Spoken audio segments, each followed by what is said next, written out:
Halló, halló. Jó napot, kívánok. Estét, délutánt. Kinek mi van, és kinek hogy tetszik.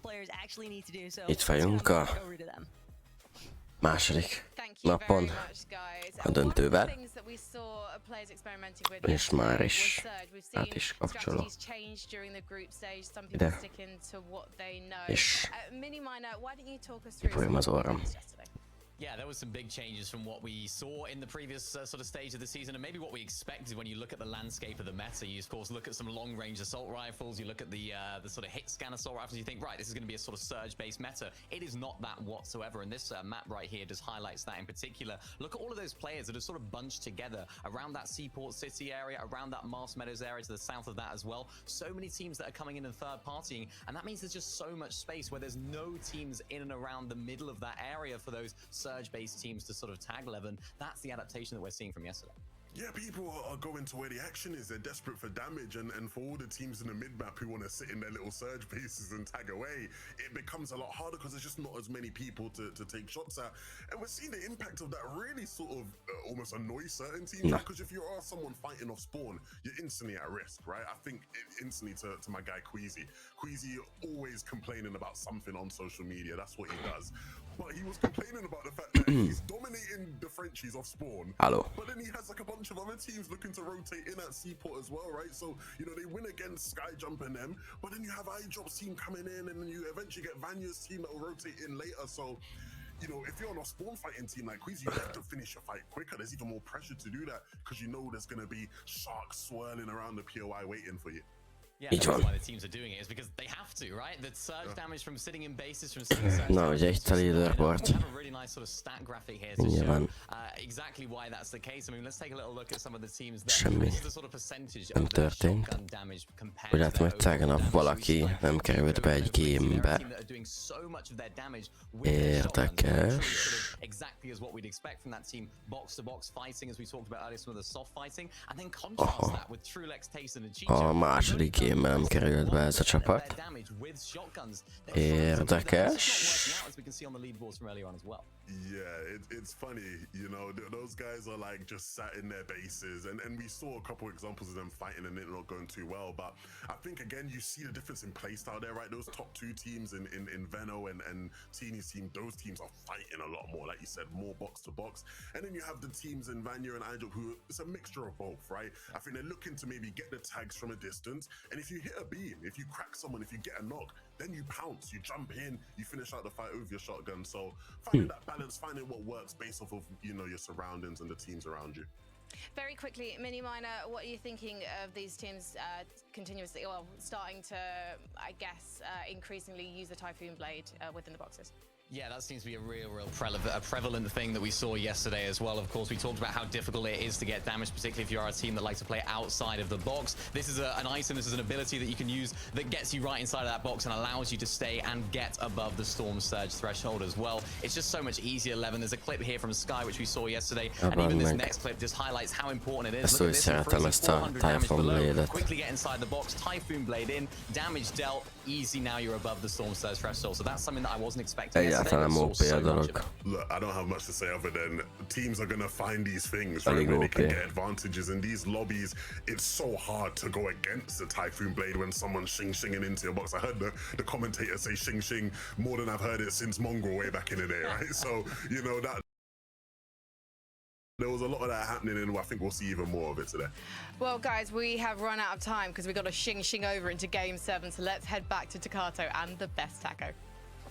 And the best. Thank you, Frankie. Look, there's a lot of metas, a lot of shing-shinging, but what I'm focused on now is going into day 2, how these trios have prepared. We had so many third parties going on, so much danger in the early games. So what have these trios done to kind of adapt and change that strategy? I mean, time will tell, Taco, but I'm excited. Everybody's had the opportunity, though, to go through yesterday's matches, check out what went right, what went wrong, and hopefully adapt, and we'll get to see just how that pans out in Game 7. Második nap első game-je. I've got my eyes on a couple locations. Arra We vagyok have Seaport, kíváncsi. where we've seen a lot of engagements in terms of Queasy's Úgyhogy trio. mai nap Kami és Seti hányszor fognak kijönni Lost Lake-ből, így van, most mondja is. Kami and Seti's trio in a difficult situation based on how it went for them in the off spawn, but we're actually going to be looking at kind of a new off spawn fight that we didn't see so much yesterday. Yeah, big thing here at Shug and Solitude is that Teeny, Svi, and Hatris, they never really had a designated spot throughout the course of day one. We saw them once or twice stemming in this engagement, but Ewig's gonna come out hot. He's not gonna give Teeny the opportunity to actually get that shield potion online. A big knock to start things off here. They're trying to defend their own territory, but Svi makes sure Ewig gets shut down. The trade comes through now, back to a 2 versus 2. Skavi not even finished yet as he wants to find more. Haris is getting multiple angles as well, trying to just connect that singular pump shot needed, but Haris has to be careful. He gets cracked, he gets knocked down, leaving it all up to Skavi as he has 7 shots and a dream now, looking to see if he can come out on top in this 1 versus 2. This would be so detrimental. You want to start things off on the right foot if you're a team that's already sitting in that 8th place position on the leaderboard post those 6 games from yesterday. That's the case here for Svi with that Typhoon Blade stand. He might be able to look for an escape, but instead he's going to wager it all on himself, but it's just too much firepower coming out of Unzone and Domtat. They're going to be able to defend Shogun Solitude, and this could be a moment here for Teeny and them to reconsider, but a lot of action taking place here at Seaport still. Merstash meghalt. Ooh, okay. This is interesting. Merstash has already been eliminated. It seems Swizzy and Queasy are left as a duo, and there's a few problems from this because even if they continue, trying to make something happen here, they know the potential third parties that are going to come through, so the more time it takes, the riskier it gets, but having one of our top teams that were more successful in terms of the early game engagements at Seaport now going down so early, this is going to set them up for kind of a difficult recuperation that they're going to have to go through to come back from this game. Yeah, but more on that later. We'll just have to revisit and hope that they've been able to bring Merstash back into this game, because right now the focus is entirely at Lost Lake. But one big shake-up here, Takada, is that we're not seeing Kami, Seti, or Hari immediately battling against Photosized team. Instead, it's an entirely different trio. So many parties, I think, surrounding this area by Lost Lake kind of just recognized the fact yesterday, hey, Fesztökés Volkóval, és lehet, hogy itten így elindul a harc. It seems as though Kami and Frustrated teams have realized we're not trying to both suffer here simultaneously. Winning that off spawn doesn't necessarily mean you'll get to play out the match. Yeah, I mean, we did also see 2 eliminations on Kami Seti, so looks like they might have had their way issues, the third party, but looking at Pix, Darm, Demus in a bush here, it looks like they kind of are waiting for a rotate to come through, open up a potential elimination, sneaky one, but by the brutal boxcars, looks like we've already had an elimination be made. As Nefrizzi Lucia far away. I'm not sure if that was the trio that got aggroed onto, but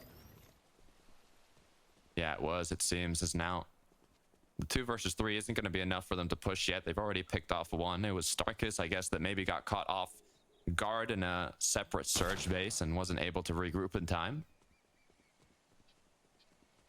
A little bit of trouble here, though, for Nefrizzi.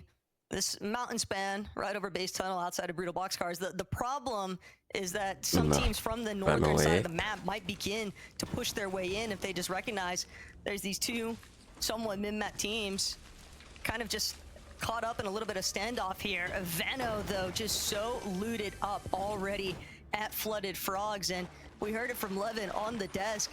He said it himself, he doesn't feel like they were getting fraggy enough yesterday, which is crazy to think about considering the performances that we did witness out of this trio. But still, Veno Bright and early, first thing, saw from him this morning. Előre se Európában, sem Amerikában nem az a... Because when you're sitting in second place leading into today, it's a lot to live up to. Közben Demosék próbálnak meg egy gyors ambust, és sikerült is nekik egy embert leszedniük. One elimination is what they got from that. I mean, it's good, but to be honest, I think with that much of an advantage, catching your opponent off guard, they would have won it at least two, but... Közben Mongálék is harcolnak, úgy látom, hogy már egy 3v2-ben vannak, de nem ők szerezték ezt az egy killt. Ők úgy látom, hogy csak third parties-nek itt Shotgun Solitude-nál. Panzer meg Lennek megkapta a knockot fókusz csúra. Still hunting around, but it might just have to be a full disengage. The main problem here, Takada, is that this was just third-party nation the whole way through. Zietti, and Shark are giving no time here, and unfortunately, that's just going to be another point that they've essentially missed out on, because Ewik's team was the starting point as far as Shogun Solitude battles are concerned. Mr. Savage and them, they just took full advantage of the situation and watching these teams collapse on each other.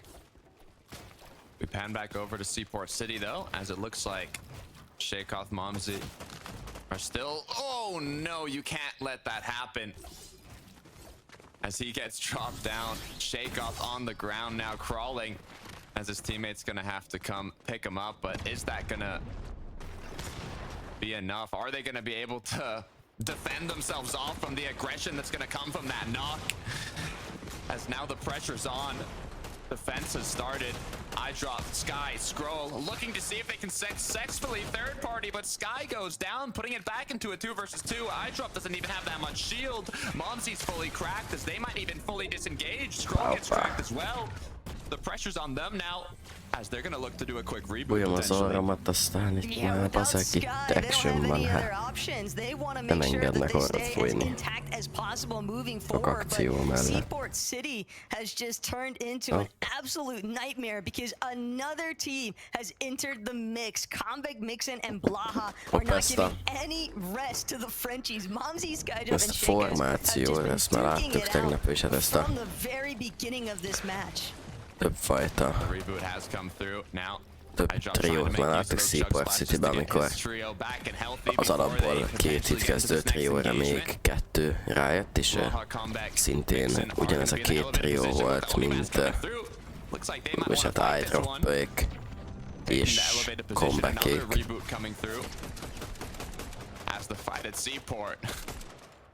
It is absolute chaos.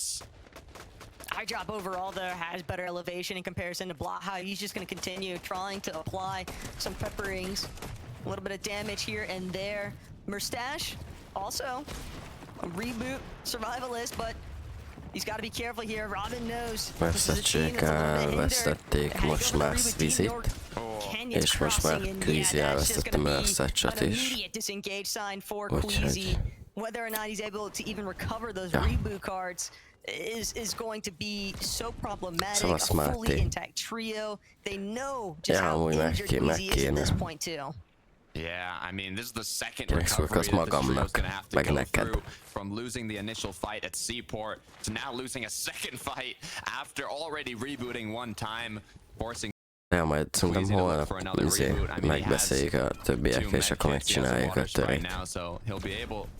The tank zone, but it's going to be a difficult comeback as we look at what Noah, Riley, Yanis, and Shap have been doing in the meantime. Mongrál Mr. Savage-éknek.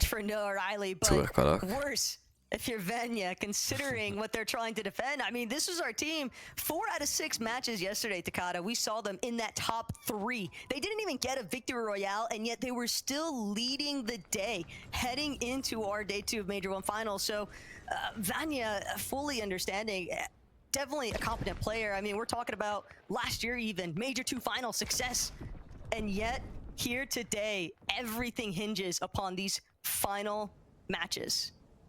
Yeah, it makes it difficult having that much pressure. As it looks like Queasy is going to be able to get a reboot. Is it going to be both players? As it looks like it might just be Swizzy. And this is going to be a tough one to recuperate. The main issue is even if they manage to somehow bring back Mustache, well, actually, that's not even going to be, I think, in the question here at this stage. It's just more so, I'm thinking about the storm sickness, Takata, and the developments there for Queasy and Swizzy. If they want to play for placement, that's not going to be easy, but teams that are trying to avoid dealing with storm surge in general, looking to get their fights in early here. Malabuka caught up with Nathan. This is no surprise. Having such a strong drop spot, setting themselves up with the amount of loot to take these engagements early on the trios that tend to fight in the surrounding areas. We have Eclipse, CZB, and Nathan. They're elevated, but looks like they're a little scared here as they're going to use the Oni masks to try and get out of this situation. Malabuka look for potential tags. Able to connect a couple, but not enough to make them want to continue with that aggression. But what's crazier to think about is all the side sprays that are coming in as well. You got teams from Twinkle Terrace, you got teams that are a little bit more central towards Foxy Floodgate even, thinking that might be some signs from Tayson Trulix and Chicho even, but Malabuka, he can't afford to look for these peaks without making sure that his angles are covered. Teams just reminding him of where they're actually left standing. Mappy, Cade, and Cringe. This is a tough situation. They're going to need to fight their way out of this one, though, Takata. They need a refresh more than anything. They need that refresh, but I mean, it's still kind of early on in the zone. They do have a fishing rod, so if they're able to make it into zone, they can recuperate a lot of that HP and shield. But without having, minis or having legs, anything else, it is going to be a little difficult at the distance they have to travel. But it looks like after using the water sprite, it's going to put them back in a healthy position. Their worry now is getting enough mats and somehow making it safely into zone, avoiding those trios that are going to be holding them back, which then allows them to kind of fish their way in. But it's going to be more of a long match for that trio as we look at Marius, Pixie, who lost Vanya, as we saw not too long ago. Now Marius with 0 materials gets knocked down, leaving all up to Pixie as he's getting shot at as well. 6 shield. The work for this is looking worse and worse for our leading trio going into day 2. Even if Pixie has material, it won't make a difference if he's not going to be able to play this one out with the rest of his team here. Takata just stuck on Shattered Span.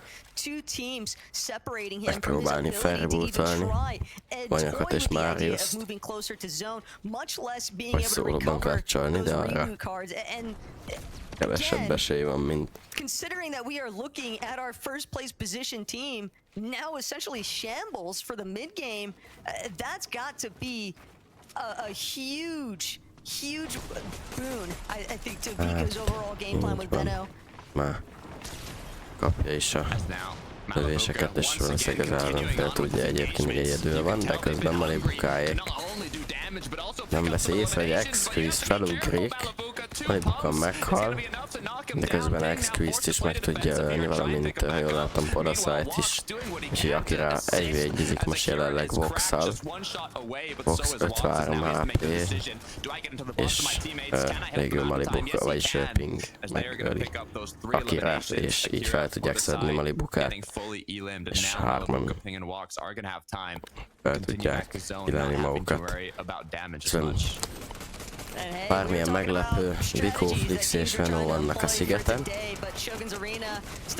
Ez azért talán annyira nem meglepő senki számára.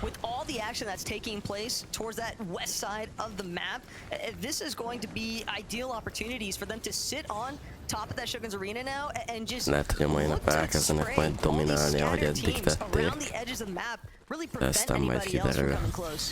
Yeah, and speaking about scattered teams around the edge of the map, Pixie still in zone, now going to look for the reboot onto his teammates as it's going to kind of open up that vision for the other trios that are close by.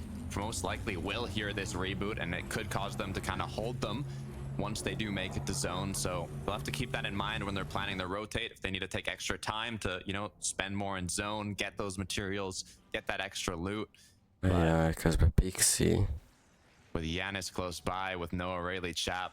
We know the fighting Pixi power és of this trio, and now Pixi that vissza they've tud hozni a spotted the játékba reboot, Vanyakot és I don't know if they're gonna let it slide. Mariuszt, de közelben van Two Noah Riley, Janis players, és though, not even Pixi. just the one, so they know Janis és Pixi, ugye? how Nem Chap. limited Pixi the az loot is Ricoékkal, currently amiről beszélek. for Pixie's team. And Így they're van, really just trying Pixi to már look to set up in a zone engagement where Oké, they're és just itt not a gonna allow this team to enter. regeket, Already nincsen getting semmi held by teams on the mountain as white well. híje, Everybody has és just got mindössze their 15 eyes HP-je maradt, de úgy on láttam, Vanya, hogy Pixie and Marius's current positioning, and this is jó, it's something volt that náluk they egy can recover from to potentially Bob. build more placements later on, but I don't think that this is like a winning position by any means.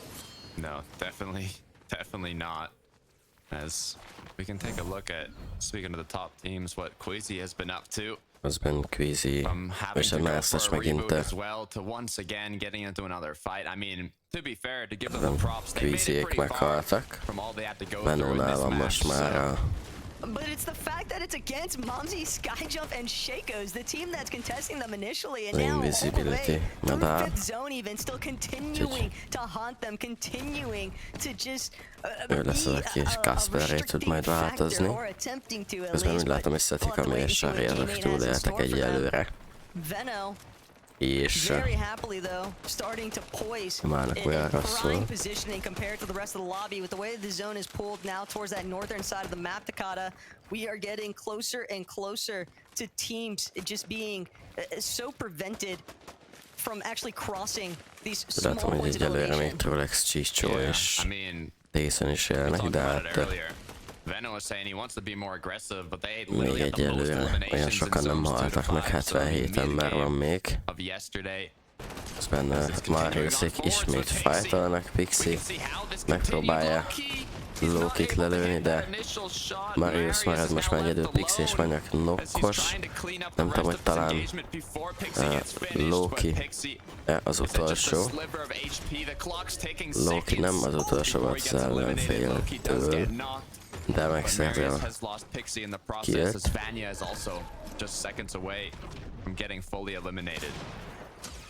Vanyakat és Pixit elvesztette. És ez egyébként közben a Storm mélyén történik, és már 2 tikkes a szó. Az a Storm. Úgyhogy vajon? És még Stormszörös problémái is vannak Mariusnak, méghozzá nem is kicsik. És 216-tal van a limit alatt.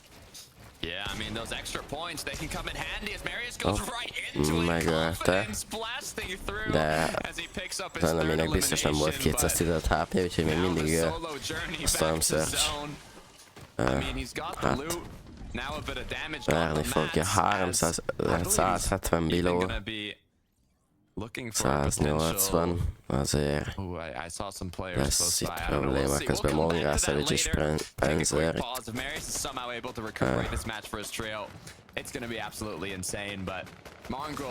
Panzer közben már 4 killnél tart, de még így is csak 83 amikor nem így felett, ami nem tudom, vajon hogy történhet-e.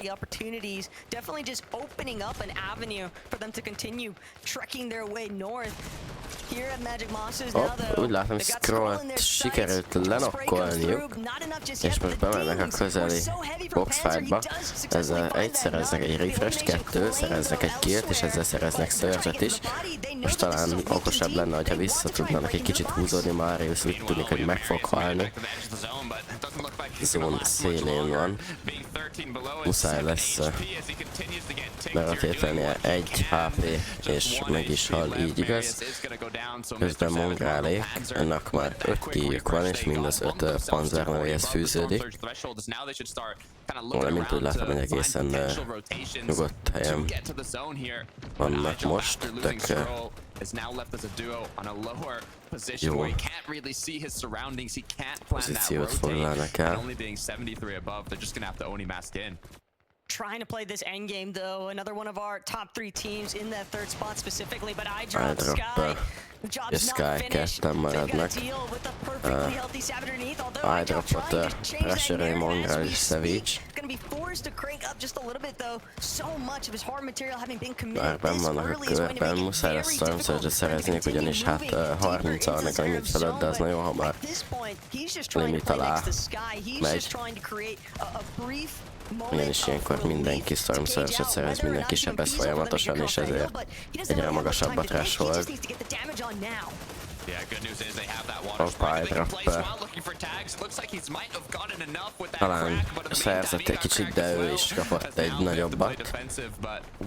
De egyelőre 152 annak most a limit fölött, ez egy ideig elég lesz, de eddig volt elég az a 150 plusz, ugyanis most már 50 mínusz. Vikóékat próbálja lőni, de sajnos tele,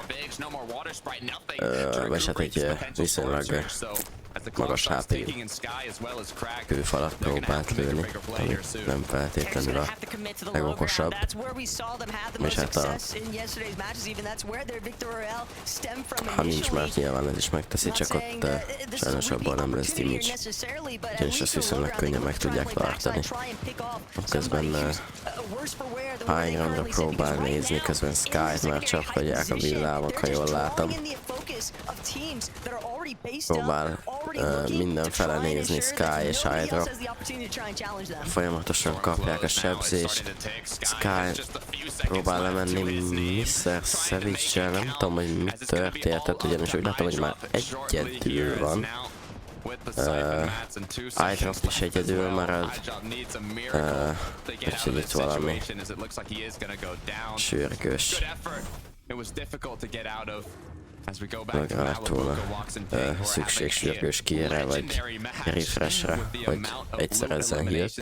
Ott úgy látom, hogy mongrálékkal nem tudom mi történik, mert hogy itt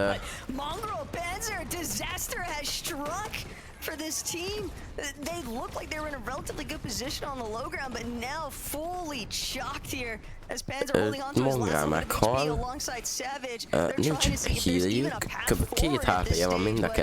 Everybody surrounding them, just taking note of all these weakened trios, trying to take advantage of the fact as well. Savage-nek van most már legalább 50 HP-je. It would be massive, but Panzer knows they've got to create space at least if they want that to come to fruition.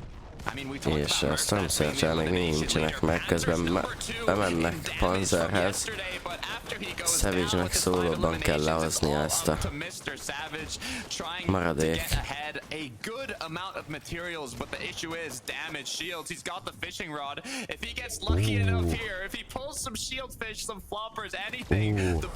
Gyerünk.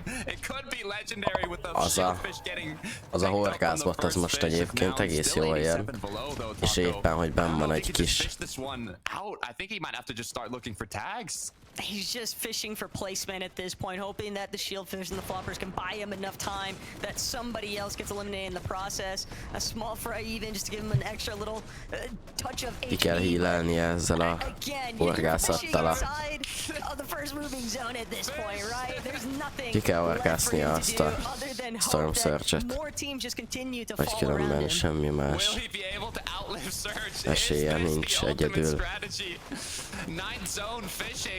Gets the small fry now, forced to make the rotate, one tick away from being eliminated. It's all or hát ez ennyi volt, 15. hely.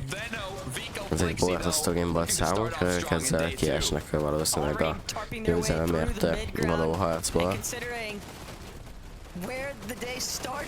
Bár eddig se volt túl sok esélyük, de azért még ott volt az a minimális esély, hogy a második nap egy nagyot mennek, akkor talán sikerülhet, de sajnos nem. Miközben azért Venoék folyamatosan pressure-t állnak a high ground-tól, de őket ismerve azért ezt majd megpróbálják valószínűleg átvenni, és megpróbálják onnan megnyerni a gémet. FNCS Major Finals showing how aggressive, how confident they are still able to be, coming from yesterday on fire, as now Veno, Vico, Flixi are making the play for height. Így igaz, ahogy mondtam, egyből át is vették, de Flixi azért majdnem belehal ebbe a high ground átvételbe, és közben a kör is ugye törte. Malibuka és Pink 2 vannak a low groundban, nagyon sok kék van, már 9, most már 10. Demosék szintén vannak 6 kill, és még mind a hárman vannak, mind a hármőknek 200 HP-k van, megszerzik a 7. kill-üket is ebbe a gamebe. Ők is ott vannak az élen, és ők is ott vannak a győzelemért folyó harcban, és ezzel a game-mel még jobban megerősíthetik a helyüket ott az élmezőnyben. Malibuka meghal, Pinknek egyedül kell tovább menni, egyetlen buildje sincs már. Pinkhez lemegy Venóéknak 11 kill van már ezzel, és hogyha ezt a gémet megnyerik, akkor valószínűleg hát átveszik a vezetést, és ráadásul nem is kevés ponttal, ugyanis Mariusék meghaltak viszonylag hamar, és gyakorlatilag semmi pontot nem tudtak szerezni. Vico egyedül marad azonban, mert Flix és Venom meghal.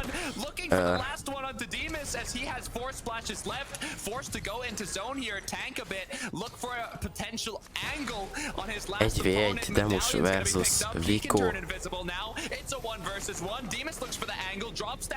Nézzük, hogy ki nyerje meg. Vico-nál van az Invis medál, fölmegy high groundra. Még van nála 4 splash, úgyhogy megpróbálhat akár heal-offolni. Az meg is van, és Vico, Veno és Flixi megnyeri a gémet 10 sok kill-lel. Úgyhogy Mariusék rendkívül szarul teljesítettek ebbe a gamebe, úgyhogy így van, Vicoék át is veszik a vezetést.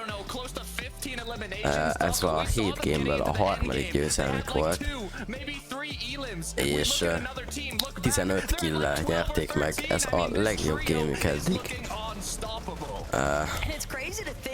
Hát igen, és második helyen ki más állna, mint Big Storm és Demos, akik ugye a második helyen végeztek ennek a gémnek a végén. Pixi, Ványak és Marius leestek, és már 80 pontos hátrányban vannak Vicoékkal szemben. Ez a game rendkívül szarul sikerült, nekik csak 3 kill és 22. helyen, ami azt jelenti, hogy mindössze 12 pontot szereztek ebbe a gamebe. Igen, Pinkbox, Malibuka feljöttek ezzel a negyedik hely 10 kill-lel, feljöttek a negyedik helyre. Ez a csapat még mindig valahogy itt van, még mindig itt vannak az 5. hely környékén, és sose figyelünk rájuk, pedig rendkívül jól teljesítenek. Egyetlen gameben nem voltak benne mindössze a top 10-ben, most is harmadik helyen végeztek, 5 kill-lel, decent game számukra, nem úgy, mint a Idropnak, Skynak és Scrollnak, akik a harmadikról a 6. helyre estek le. 19. hely 2 kill, szóval ők is csak a 2 killért, azaz 8 pontot kaptak összesen. Vizi Merstach és Vizi szintén nagyon rosszul, talán az első hétből a legrosszabbul zárták ezt a gémet, 28. hely és 1 kill mindössze.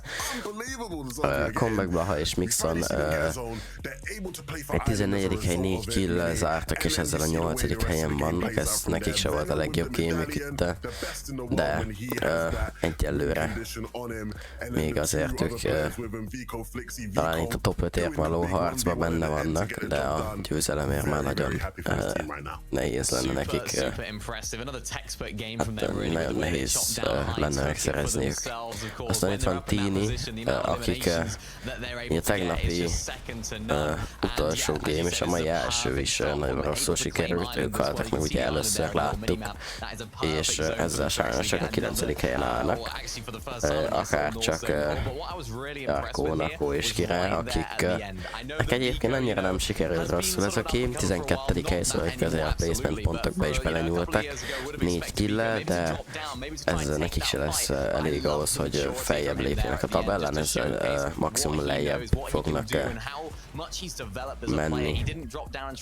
Akár csak ugye Mongrám, Savage és Panzer, akik az 5 killjükkel és a 15. helyükkel megtartották a tegnapi 11. helyüket, de nekik sem lesz elég egy ilyen teljesítmény ahhoz, hogyha ők a top 5-ért akarnak harcolni, ami már 120-115 pontra van tőlük, úgyhogy ennél azért sokkal jobban kell teljesíteniük ahhoz, hogy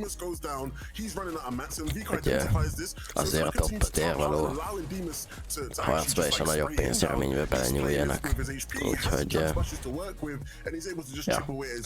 reméljük, hogy azért sikerülni fog innentől javulni a csapatnak, de ami biztos, hogy a tegnapi naphoz képest Vicoék azért mindenképpen javultak, ugyanis azért tegnap a két győzelmükön kívül nem volt túl sok jó meccsük, csak ilyen egészen nagyobb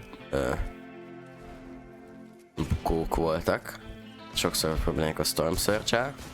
Meglátjuk, hogy ma is ilyen hullámzó lesz a teljesítményük, avagy sikerül-e megoldaniuk sikerült-e tegnap ezt a problémát megoldani, és megbeszélni, hogy mi volt a probléma, és most már nem lesz ezzel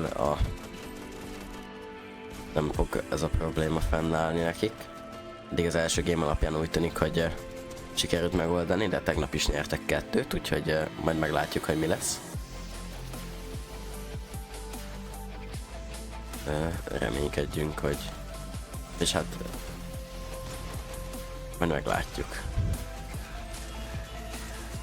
Ugye azért az első és a második nap között szokott lenni különbség, ugyanis a csapatok ugye ki tudják elemezni azt, hogy mit csináltak rosszul, és tudnak jobban odafigyelni arra, hogy miért nem ment. És ez mondjuk egyes csapatok számára jó, más csapatok számára pedig annyira nem, ugyanis hogyha egy off-spawn fightnál például Kamiék megtalálták a problémát, és mostantól meg fogják tudni nyerni, akkor az ugye Odaszájéknak és a Gentle Mace csapatának nem lesz túl jó. De majd meglátjuk, hogy ez a második nap ki számára fog jobban vagy rosszabbul sikerülni.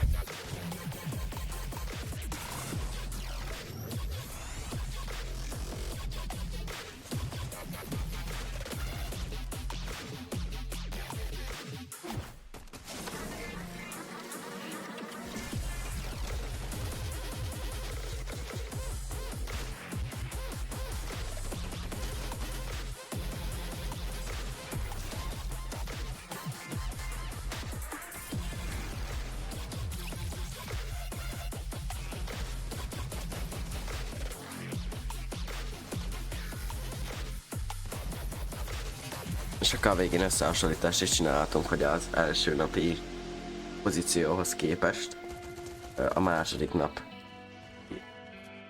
az, aki javult vagy rontott az első naphoz képest.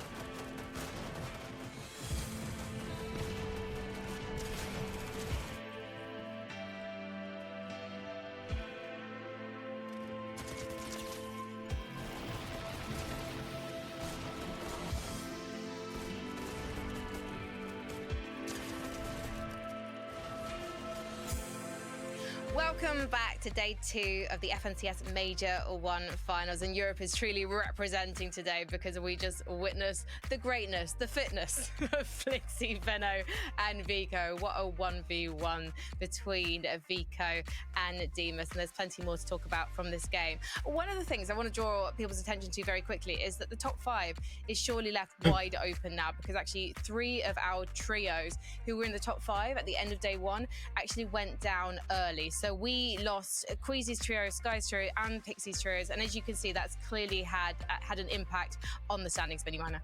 Yeah, it has, and that just makes this game for Vico, Venom, and Flixie just that much more impactful and important for them. You can even see, look, the top 5 teams, only one team out of those has actually picked up a victory royale across the course of these 7 games so far. You know, look at that. Vico, Venom, Flixie with 3 at the very top, and that's really the difference maker for those guys right now. They're sort of separating themselves from the rest of the pack in terms of the fact they're not necessarily that consistent, but when they are getting to these end games, they're having a lot of success. Nagyon durva, hogy ennéhez képest kamatát lehetne viszonyulni. Halló, hogy ennéhez képest egyébként mennyivel kevesebb kill van EU-n, Európában. 57 kill-lel Venóék vezetik 7 game után. 57 kill-lel Venóéknak van a legtöbb kijük. És tegnap a 6 game alatt enén volt 2 darab olyan csapat is, ami 60 kill fölött teljesített. Olyóék is, Péter Boték is 60 kill fölött vannak, és az minden, és az 6 game alatt sikerült összehozniuk, és most, hogyha ezt a 15 killt elvennénk, akkor mindössze 42 killjük lenne Vikóéknak, és again, that game pushes them into second place now, and if this is going to be the team that's pushing Vico, Venom, Flixie towards the end, és egyébként ez nem azt mutatja, hogy Európán rosszabbak a játékosok, hanem itt azt mutatja, hogy Európán sokkal nagyobb a verseny. Tehát, hogy sokkal több csapat van, és sokkal kompetitívebb. Ugyanis sokkal több csapat van, sokkal több csapat van, aki harcol a győzelemért, és nem olyan, nincs akkora domináció, mint ugye Amerikában, ugye enén, ha jól tudom, nagyjából 7 olyan csapat van, aki talán még a győzelemért fájtolhat, de abból talán a 6.-7. már nem is igazán. Azonban itt Európán nagyjából még most is talán. Most azért az első game után már nem, de tegnapi nap után még azért Mongrálék is talán lövőtávon belül voltak, azért az a 160 pont, az annyira nem sok. Igaz, hogy most ők nem teljesítettek valami jól, de az a 160 pont, tehát kb. 10-11 csapat az, aki, amikor reálisak vagyunk, akkor 9 csapat harcol a győzelemért, viszont ha megnézitek itt Amerikában enén egy 50 és 60 kill környéken vannak Polyóék már, meg Blazerboték, és azért ők már kezdenek így elhúzni, például a Polyóék pláne, és itt azért itt a top 7 csapat az, aki talán beszámítható, de már a top 7 is 200 pontra van az első helytől, tehát talán a top 6 inkább top 5, de lehet, hogy inkább csak a top 4 az, aki 140 ponttal harcol itt a végső győzelemért, itt az 5., 6., 7. az már csak a top 3-ért maximum, szóval Európában sokkal nagyobb a competition, mint Amerikában. Attól függetlenül én nem mondom, hogy az a region rosszabb lenne, csak kevesebb a konzisztens meg a jó csapat, úgyhogy Game 8 is going to be our secondary match of day 2 here, but the scene has been set.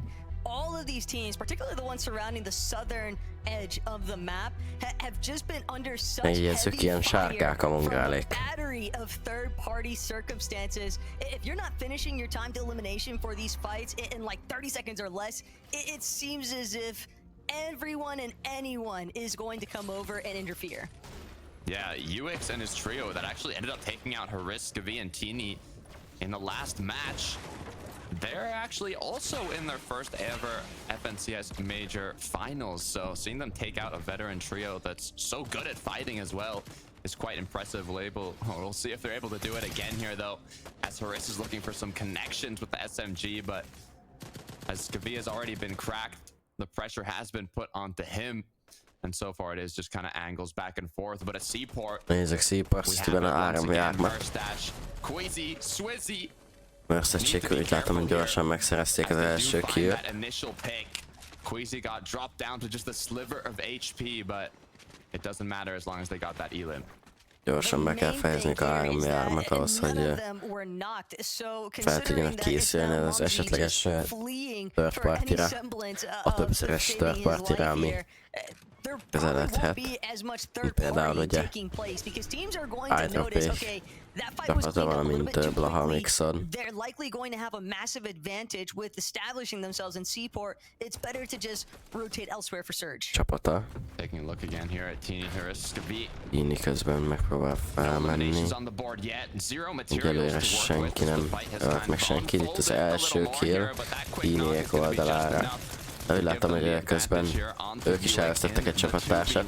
Teeny viszont meg tudja ölni őket is, és így megnyerik a 3-3-at. És már mennek is rebootolni. Still have to think about those third-party opportunities. It'd be nice to see one of them looking to kind of keep tabs on scoping the landscape surrounding them or feeding into Shogun Solitude. That seems to be the intent from Teeny. Wants to make sure that Svi's reboot goes off uninterrupted. Hongálék esetleg jönnek el. Előbb jöttek. As we look back over to Lost Lake with Kami, Seti, Hari. Nézzük, Kami, Seti és Shari. They made it to the end game in the last match. Didn't get top 3, top 5, but it was an improvement, a significant one from yesterday's matches. And even though they don't have a lot of loot or mats or basically anything, at least all of them are up and running. But it's the fact that they've essentially had to abandon Lost Lake last match and what looks like this one as well, Takata. They're just not able to get any material, anything they need, like you just mentioned, and they're going to be encountering teams that are hungry for those early surge fights. So when you're left so weak and just by your starting point, it's gonna be very difficult, I think, for Kami and Seti and Hari to make something of it. X-Force 9, Robin, this is a very familiar fight here at Magic Mosses. Yeah, the patience came through. They looked for that 3-2-1. Unfortunately, though, I think they just landed a singular AR shot onto Tehát azért nem sikerült túlságosan jól ez az ambush. Nem sikerült egy nagyon-nagyon nagy damage-et összeszedni. Olyan nagyot, hogy esetleg egyből kapussoljanak. De így is megteszik. Azonban már mind a... Remélem itt mind a 3 játékot így lehet, és most visszajön a Fagyi, ugyanis Fnyan és X-Force le fog menni a földre, X-Force már lement, Fnyan pedig megölték. Úgyhogy Noms, Gripe és Rizzo gyorsan megfordították ennek a fightnak a kimenetelét. És Robban már menekül is jó messzire. Ugye, hogy ide Sky Scroll continuing to make their presence known on these southern sections of the map. They love making these early rotates from Rolling Blossoms Farm, putting pressure onto teams that are trying to essentially prevent themselves from getting cleaned up super early on. Janice, Chap, and Noah Riley had a relatively difficult day one. We saw certain instances where we thought that they were going to have great pop-off, and they did towards the end of yesterday. Noah Riley, you want to make sure that you are repeating that consistently. Chap. Yeah, that's the thing about having 12 matches to be played out. In terms of iDrop, Sky Scroll, what they're consistently doing are looking for those third parties. Like, maybe it was earlier, but at least not now. They didn't go over to Seaport. Normally that Seaport third party is like a minute 30 seconds after they drop. But közben így viszont tudja melyik PON Lost Lake-nél. Ahova alapban landolt az a francia csapat, valamint Kamiszet és Sari. Már két teljesen másik csapat van. De most már ugrunk Flixi, Veno és Vicohoz. Egy kijük már van, úgy látszik, hogy ezt a triónak az egyik tagját ölték meg. Próbálják megszerezni a maradék 2 killt, az egyik már meg is van, azonban Veno és Flixi rendkívül lobos. Venom még mindig kergeti a harmadik játékos, de látszik, hogy ő el tud menekülni viszonylag messzire. Úgyhogy élőre be kell érniük ezzel a 2 kill-lel.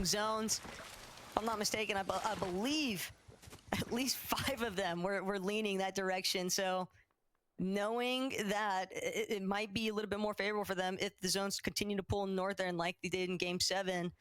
That could be a real runaway opportunity here in day 2. Yeah, I mean, hopefully we did. What was interesting, only see a couple Dark Pixis demos láthatjuk. Láttam, hogy nem most fel kell szedni a földről. Szerencsére megoldották. Amt Power közelében vannak, és tartja őket egy csapat a hegyről, ami a legjobb számunkra, valószínűleg így esett az, hogy de most lerokkolódott, nem nagyon van White hívjuk, úgy látom, ugyanis még mindig 30 HP-n van. Közben Csepp, ki a fasz, nem Shark, csak a Generality of the Year miatt hittem azt. Szóval csak Csepp, de Csepp is itt van egyébként a harcban, de Shark megy le a földre. 2v3. Janis megöli a második embert is a csapatból. Noah Riley is meghalt, és Zhu pedig meghal egy gyors pump által. Közben Janiszéket már megtámadja a harmadik trió. Cseppről is hal, le is hal, meg is hal. Csepp próbál elmenekülni, de ezért nem lesz valami könnyű menekülés egy 3v1 szituációban. Beugranak a boxába, és hát gyorsan be is fejezik ezt a 2-1-1 gyakorlatilag, ugyanis a harmadik ember csak most érkezik meg. De így se volt nagy probléma.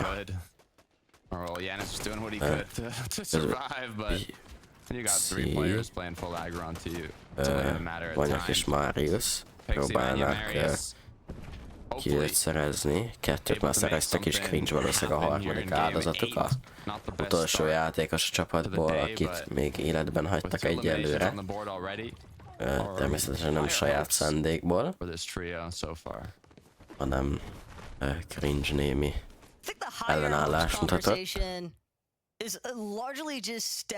Úgy látszik, hogy egyelőre ezzel ők meg vannak elégedve. Megszerezték azt a surge-et, amire szükségük volt, és még plusz 8 pontot is szereztek ezzel maguknak.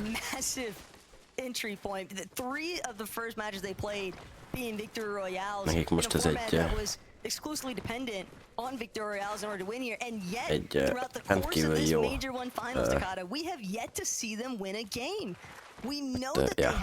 nem tudnak nyerni egyelőre. Nem nyertek gémet, azonban van azt hiszem 3. Sky Scroll és iDrop kidroppolták, kiütötték kifolyék alatta a Search Tower-üket kifolyéknak, és most elkezdődik a boxfight. De nem sikerült a fall damage-et kihasználniuk, ugyanis a Thunder Pearl-öket előre lehelyezték, és ezzel hogy elnyomták, megakadályozták a fall damage-et. but Scroll high távolra completely egy cut kicsit, off from them. Other teams still surrounding the area by Lost Lake just refuse to gyorsan allow vissza is Stroll hílel higher up in the 2 milliós sky, egy and Big Shield that leverage, segítségével. because it's going to be ready on end Úgy racks látom, hogy itt for aki Dodge. rálőtt az Italians Rax és holding them Redás triója volt. steady, not going to allow this actual full box fight to take place either. Sky, Scroll, they know it's better if they just Sky-Scrollnak disengage. egyelőre nincs. They did get a bit of back and forth anyway, Yeah. so half of a Nem set tudom, by hogy assault fight is gonna be azt jelenti, de damage-ük se nagyon enough to van. withstand a little longer. I mean, how central they are as well in terms of the Valószínűleg, zone, hogy the amount of azért trios around them. There should be more opportunities here még to find lesz those szükségük tags as they continue damage-re. to make use of their time refarming builds from POIs or just previous structures. Láttam, hogy ott volt a közelben Mongrál is, egy What's going on over here? nagyon szimpatikus torony Just clearing tetején. out the area. They've got great From push search, just coverage as próbálnak is. szerezni Natural ők map is. environment doing them a solid here, but Vico, Flixie, Veno, they're definitely still hunting. They notice surge bases off in the distance, so they're trying to make sure that they keep a wall constantly blocking off that angle from other teams to try and take advantage of it. But with the way that the Shogun's Arena is just coming into our viewpoint, Takata, this team has one thing in mind, and it is tackling Shoguns for sure. Already marked on the map. Vico just saying, hey, you know, we're taking a little bit too much time here, guys. Let's clear the bushes in front of us, make sure we've got a direct path, and try and make something happen as this appears. But it's going to be Nefrizzi, Lucia, and Starkus who are under. Úgy látszik, hogy a Mongrál és Panzer ketten vannak egyelőre. Don't forget about Queasy. Yeah, they know what's about to A happen. sziget tetején As it looks like Swizzy on the opposite end. bármennyire You said it yourself. meglepő, Queasy and his trio want Vico this. és Nefrizzi wants it as well. Pixie és Eno vannak. We got a lot of trios Ami contesting it this time around. lehet egy kisebb meglepetés, de még nem szerzik meg maguknak ezt a szigetet teljesen. Ugyanis azért vannak itt még csapatok, akik szintén maguknak szeretnék megszerezni a sziget lootját. Whether or not they recognize the fact that it's Queasy trio, you can probably get a good read on the fact that there's just more than one Azért itt team van up a here Swizzy with us, Mersztacs és and Queasy until at is. least one of them gets pushed down, Sziget at the alatt very van least though, they're not Mongrál, caught Savage between. és So the Panzer sandwich taking place potentially for Lucia közelben. is Savage a egy kicsit really difficult position to be in, más because getting off the island is next to ilyen, impossible, mint especially when you've got two Mongrálék. teams full of sharpshooters.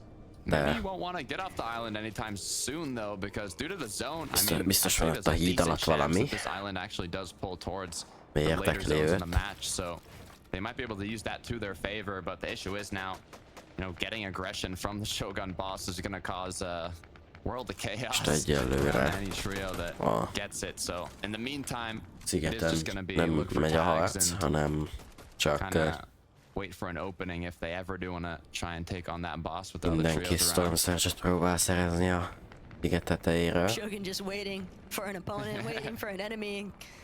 Imagine somebody accidentally manages to crossfire him in the process of looking for tags on the others, but Swizzy just keeping steady tabs right now on Vico and Flixie.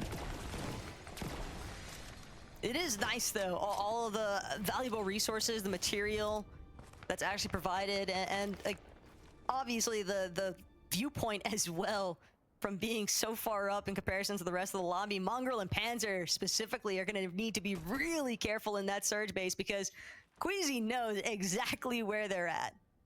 I love the angles that Merstash has taken too, under the ramp edits, trying to just close as much off as possible to keep himself safe and secure. Still having openings on the opponents rotating through, but trióját. it seems like the zone is pulling further away from this Rift Island, so Shogun's Arena is going to get started here. The battle is going to commence for the boss fight. But who's going to end up taking it? Right now, it seems to be in favor of Swizzy and Merstash. They're trying to prevent any tags coming out of Vico's team so that the Shogun doesn't teleport over to their side as well. Mongráléknak le They kellett want to kónálni limit magukat its a movements as much as possible.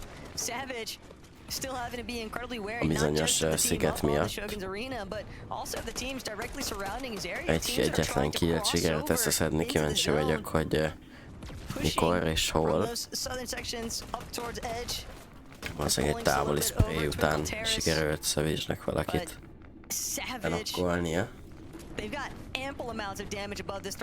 Vagy csak a másik két csapat, ember, akivel fájtaltak az elmenekül.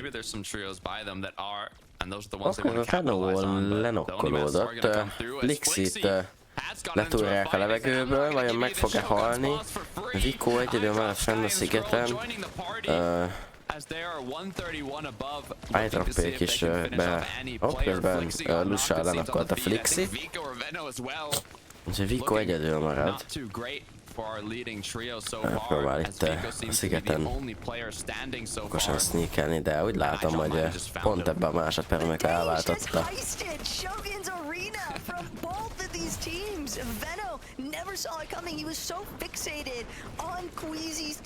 Check his PC. Check iDrop's PC. More importantly still, they might have that Shogun's battalion Takada, but what they don't have Damn. is Matt's teams continuing to collapse directly underneath this arena. And now it's going to come down to whether or not Hopp, közben scrollék megtámadják, vagy scrolléket megtámadják, Mersztessék. iDrop meg fog halni valószínű, de még mind a hárman élnek. Azért nem lesz könnyű dolga itt a csapatoknak, már tútik ez zomba.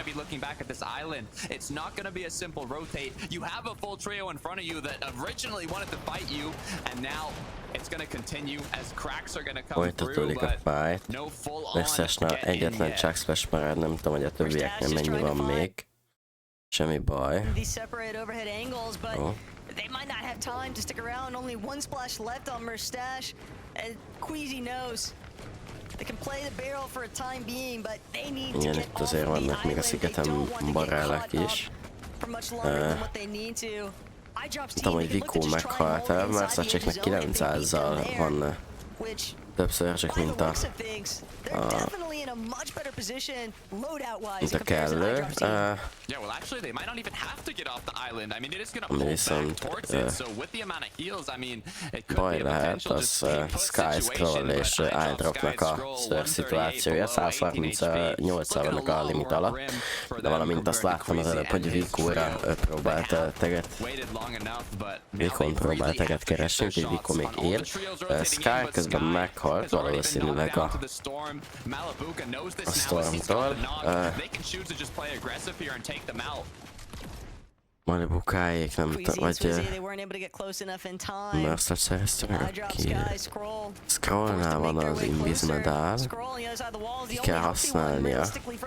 Meg tud ezzel szökni.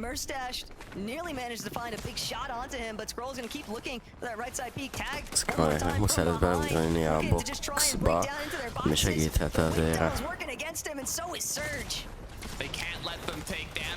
Scroll meghal, iDrop és Sky és Scroll is meghalnak mindhárman. Mersztes Queasy ezzel szereznek még 3 killt, ezzel már 5-ön van a számlálójuk, és megszerzik az Invis medált, úgyhogy ezt a meccset akár meg tudják nyerni. Minden a szigetről. Vico az...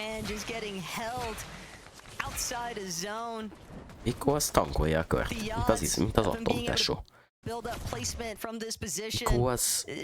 nem tudom mit csinál, de emberünk az körbeült. Szerintem már vagy 5 perce. Viccelek, 5 perce biztos nem, de egy 3 perce, de amúgy szerintem körbeül az ecsé. Közben is tűnnek közel van Marius, nem tudom, hogy Marius is egyedüle van.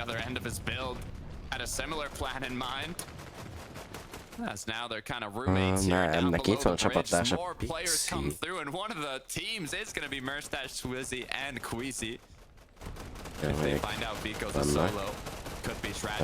Ki fog meg fog halni, így van, Mersztessék megölték.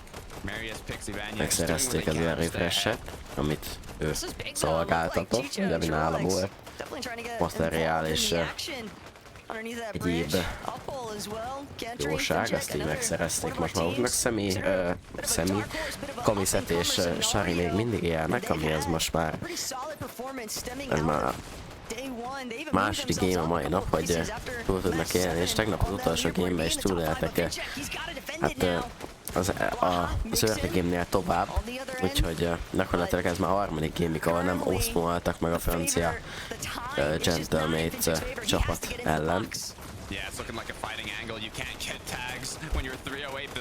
Ez még 5. helyen álló csapat, akiket még mindig nem ismerek, és még mindig meglepetésnek számítanak. Próbálnak több oldal, vagyis hát próbálnak Surge-et szerezni, de közben több oldalról lövik őket, és a csapattársuk meghal a Storm Surge által, de ha jól látom, most már fölmentek a limit fölé. 87-tel vannak a limit fölött, mongrálék még mindig tökéletesen egészségesek. Akár csak Teeniek, azon kívül, hogy nagyon-nagyon szükségük lesz a Storm Surge-re, mivel közben Teenie beugrik a boxba, ezzel talán megszerzi az elegendő Surge-ot, így van. 100 van a limit fölött már, de azért ez nem lesz elég. Mongrálék egy kevés shieldet vesztettek, Teenieknek illálniuk kell, nem tudom, hogy mennyi shieldjük van, Teenie egy biget nyom, úgy látszik, hogy ezért több nem nagyon van. Malibuka még írja, azt nézem, hogy high groundon ki lehet, itt van Marius Vanyak és Pixie még mindig nagyon egészségesek, ők nekik is szükségük van a Storm Surge-re. Most elég sok csapat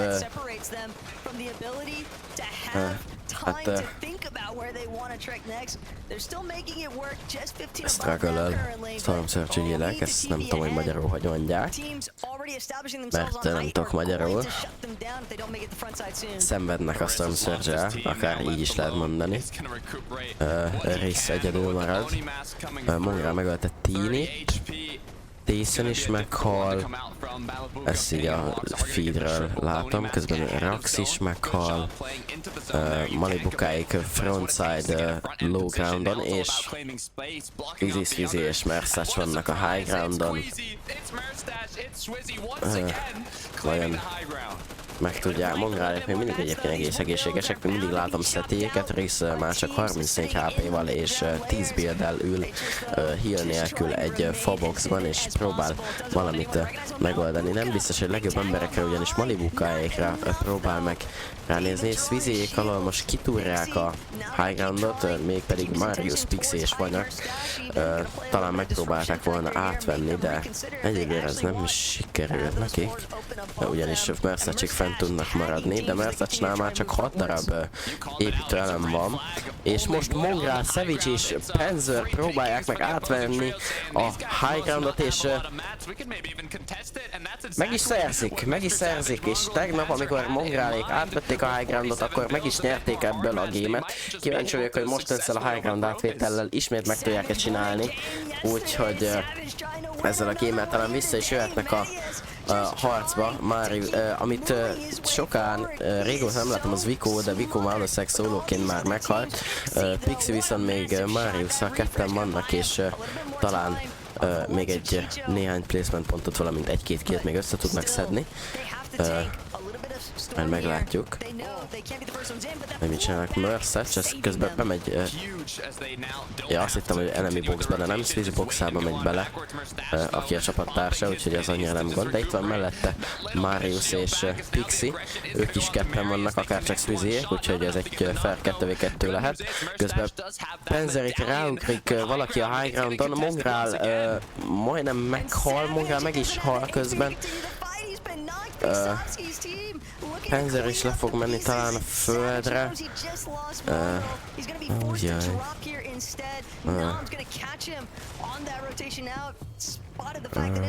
Panzer megöl közben valakit. Közben Noms megöli Savage-et, Panzer egyedül marad. Kami, Seti és Sari vannak a high groundon. A tegnapi hát elég rossz napjukat talán ezzel a győzelemmel, hogyha végig ezt tudják vinni, közben Panzer is meghalt végül, talán top 5-öt sikerült összeszedni. Egész jó egyébként, de azt a high groundot, hogyha meg tudták volna tartani, akkor szerintem meg lehetett volna a győzelem is. Malibukáék még mindig 3-an vannak, Gripey és Noms ellen harcolnak, ők vannak, ha jól látom, frontside. Eclipse-re próbálnak meg talán beugrani.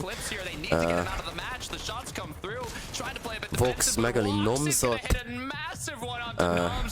benyomja a Shieldfish, bemegy Malibukáékhoz, már csak 2 csapat van, és az egyik az Kami, Seti és Sari versus Malibuka, Vox és Ping. Setiéknek kell az a győzelem, hogy bebiztosítsák maguknak azt a hát valószínűleg elég sok. Vox meghal, Seti is halott már, 2v2 van talán, Malibuka és Ping élnek még, Sariék még bent vannak a körben, úgyhogy a heal of volt meg kell próbálniuk. Megöli Malibukát, és Seti, Kami és Sari végre nyernek egy gémet, azért a tegnapi nap után ez nekik rendkívül jó érzés lehet a borzasztó első nap után nyerni egy gémet, és ezzel azért egész sok helyet jöttek föl, és ezzel már az előkelő 19. helyen állnak. Azért a mai nap a 7. hely 5 kill és az első hely 7 kill, az rendkívül jó számunkra. Ezzel a gémmel egyébként Mongrel, Mr. Savage és Spencer feléptek a 8. helyre, egy 5. hely 6 kill-el, annyira nem volt rossz. Ez a második legjobb gémük volt egyébként az összes 8 gémből, amit játszottak, úgyhogy gratulál nekik, hogyha megtartották volna esetleg ezt a high groundot, és sikerült volna megnyerniük a gémet, akkor szerintem még a 7. hely is meg lenne.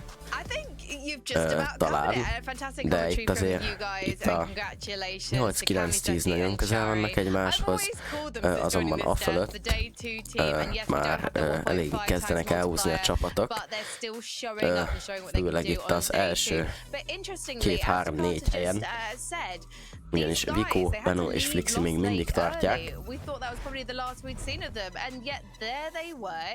Na, szóval Vico, Beno és Flixi még mindig tartják azt az első helyet. Pedig ez egy nagyon rossz game volt tőlük, és úgy látszik, hogy folytatódik az a hullámzó teljesítmény, a tegnapi hullámzó teljesítményük, ami ugye 18 első, 15 első, 7, 17 első, 18, és eddig nagyon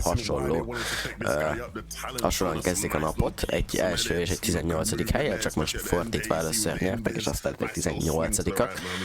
Második hely Pingbox Malibuka, második hely 8 kill-lel, feljöttek Vicoék meg mindössze 9 pontra vannak lemaradva, ami gyakorlatilag semmi, kicsivel több mint 2 kill. Harmadik helyen Vaják, Pixi és Marius egy 8. hely 6 kill-lel, nem is a legjobb, nem is a legrosszabb game, meg tudták vele tartani a harmadik helyüket, amit az előző game után oda estek le az elsőről, de most meg tudták legalább tartani.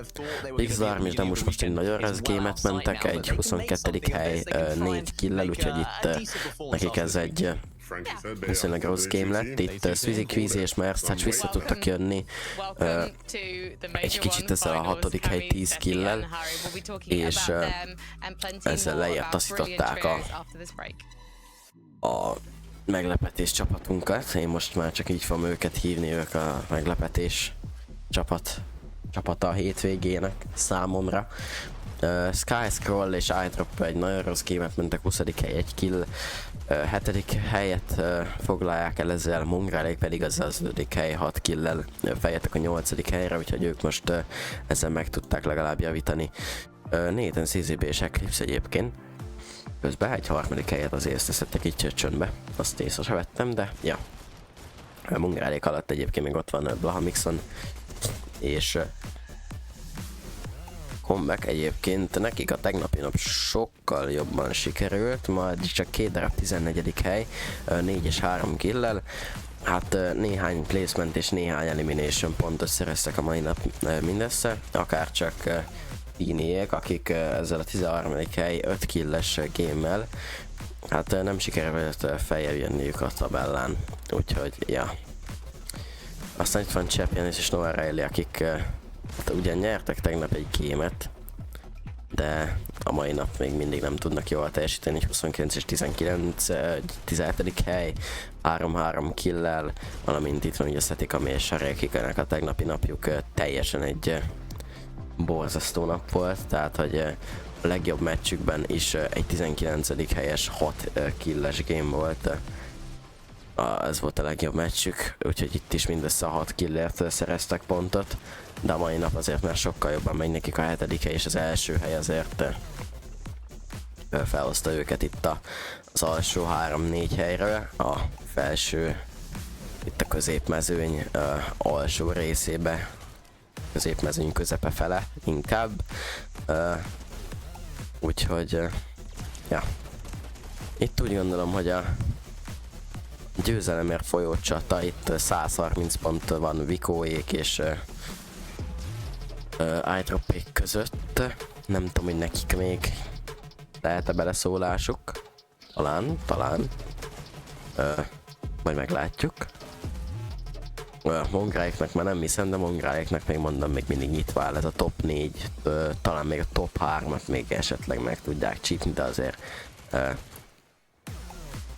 tőlük nem hiszem, hogy egy top 6, top 7-nél jobb eredményt fogunk ma látni a nap végén, ugyanis hát azért a tegnapi meg a mai nap során se azt láttuk, hogy ők azért olyan nagyon konzisztensek lennének.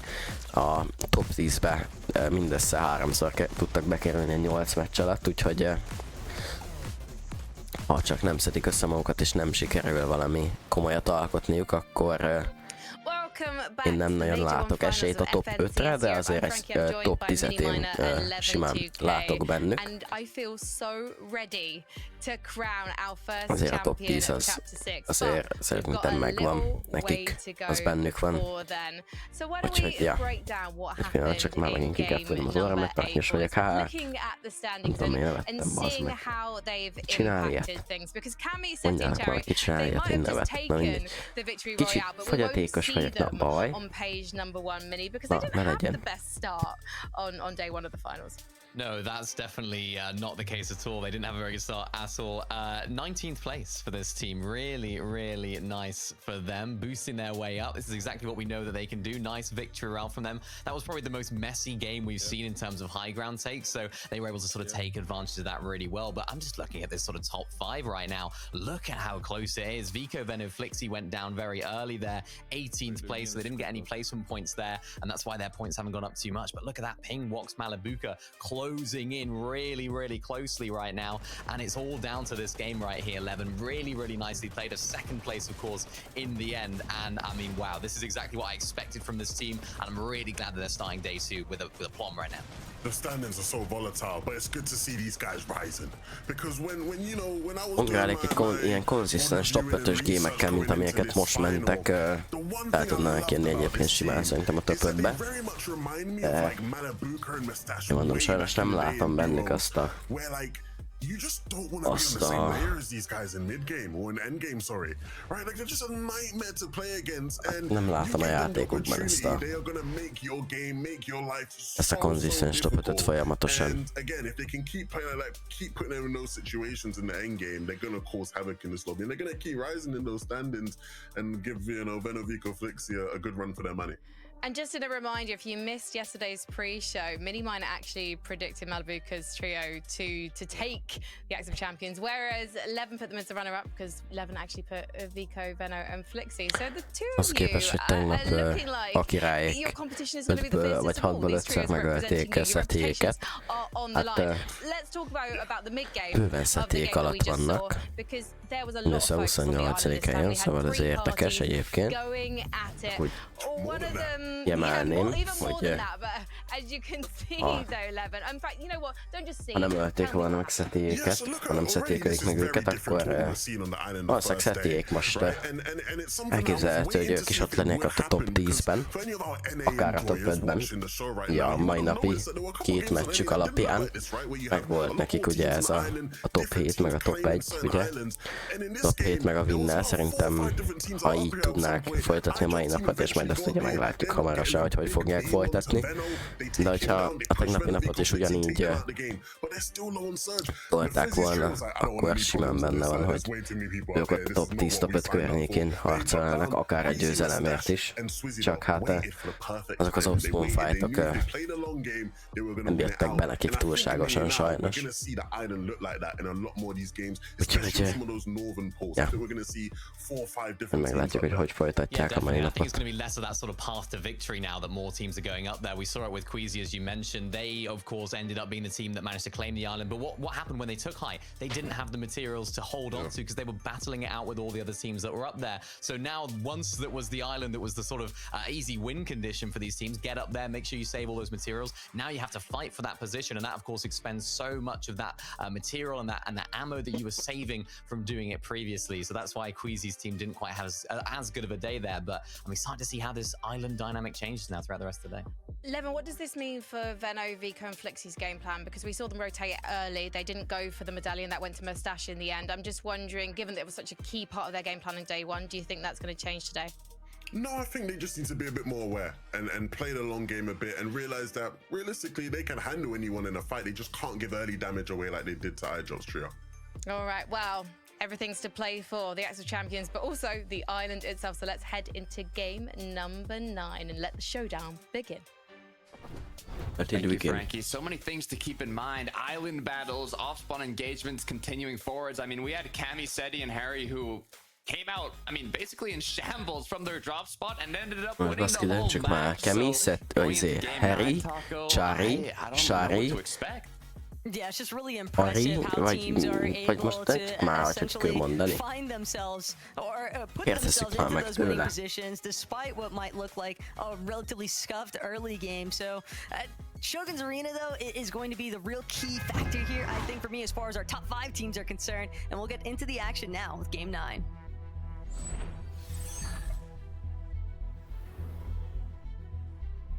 Enis, Kavi, and Haris have had a bit of trouble at Shogun's Arena. The good news is, in the last match, they were able to come out on top. Looking at the bus path, too, it is going to be a quick battle. The bus landing so close, but from Lost Lake, we'll have to see what does end up happening. If you're Cammy, if you're Seti, if you're Harry here, I'm trying to think, you know, what can you possibly change? They're just such in a difficult position with the third parties that come through that even coming from that victory royale, knowing how to, you know, successfully play these last matches of day 2, it's a tough one.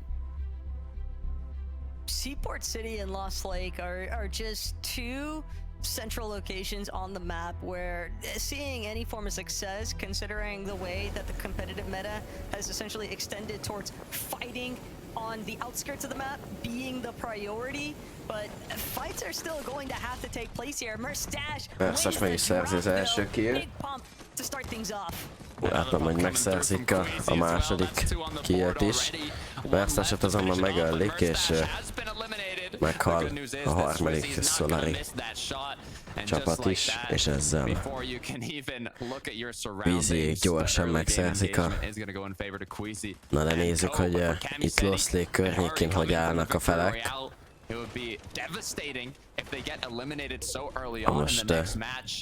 Most talán meg tudják nyerni ezt a pumpát. Szóval, hogyha most meg tudnak nyerni ezt az off-spawn fight-ot, akkor ismét egy lehetőséget kapnak arra, hogy tovább javítsák a placementjüket. Podaszáj lemegy a földre. Akira majdnem lemegy a földre, de Kami is meghal. X-Quiz, és közben jön a harmadik trió, a third party megérkezik. Sari és X-Quiz ketten maradnak. Úgy látom, hogy vagy Sari és Seth így ketten maradnak. X-Quiz pedig egyedül, de X-Quiz, ha jól látom, még lenokkolt a Seth is meghal, és most látom, hogy Sarinak kell egyedül bújkálnia. Úgyhogy hát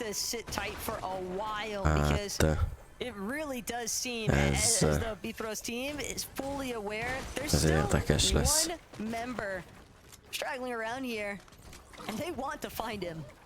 Yeah, Granite, Kaiser's, Dynus continuing with that. You saw how quickly they were able to get from their drop spot to the third party. I mean, that was the pro of at Seaport City, how fast Merstash and his trio were able to kind of clean up that fight before any potential third parties could come through.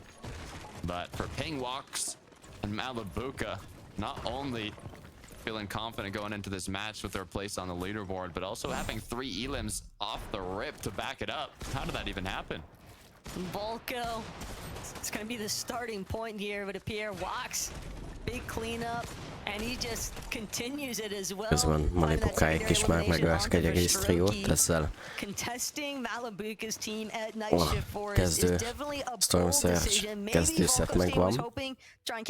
És még 12 pontot hozzáadnak. Közben sok lag miatt elfrissítek, hogy hát, ha egy kicsit le voltunk maradva. De úgy látom, hogy annyira nagyon nem. Ugyanis azt látjuk, hogy Eye of Sky and Scroll támadják ne Freeze-it és trióját. Ha jól látom, itt egyelőre egy 3-2-ben vannak, ugyanis Lusa egy kicsit arrébb van, de úgy látom, hogy Lusa is megérkezik a partiba. És most már egy fair 3v3-ba találják magukat.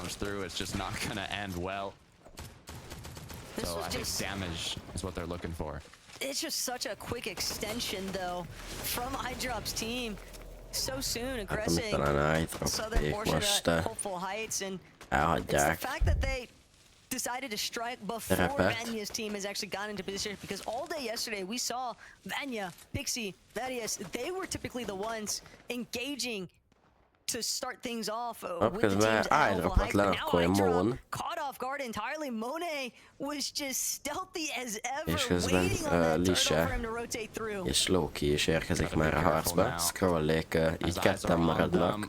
iDrop having gotten eliminated leaves Sky and Scroll in a bit more of a panic here, but the good news is, I was gonna say good news, I mean there's not much honestly. They're in the middle of a sandwich that it's not going to be easy to get out of. Not the only ones trying to escape. Benno, Flexi, Vika, they've got Robin in their sights yet again. They want to be the ultimate janitors here at Los Lake. És elimination already underneath Vika's belt. Szerintem próbálnak még többet. Haijo volt az áldozata Vikoéknak. De jól látom, akkor most ideig felfüggesztik a fightot, de már nézik is a következő célpontot, esetleg egy kit lehet talán egy triple spray, itt mi a fasz van. Shogun Solitude-nál Chep, Norrell és Yanis, ők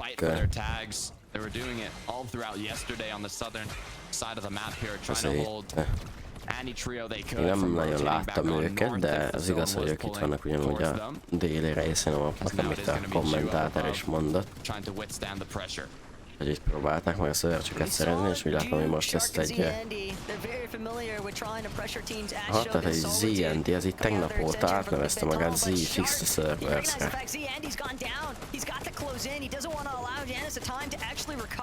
Jó tudni.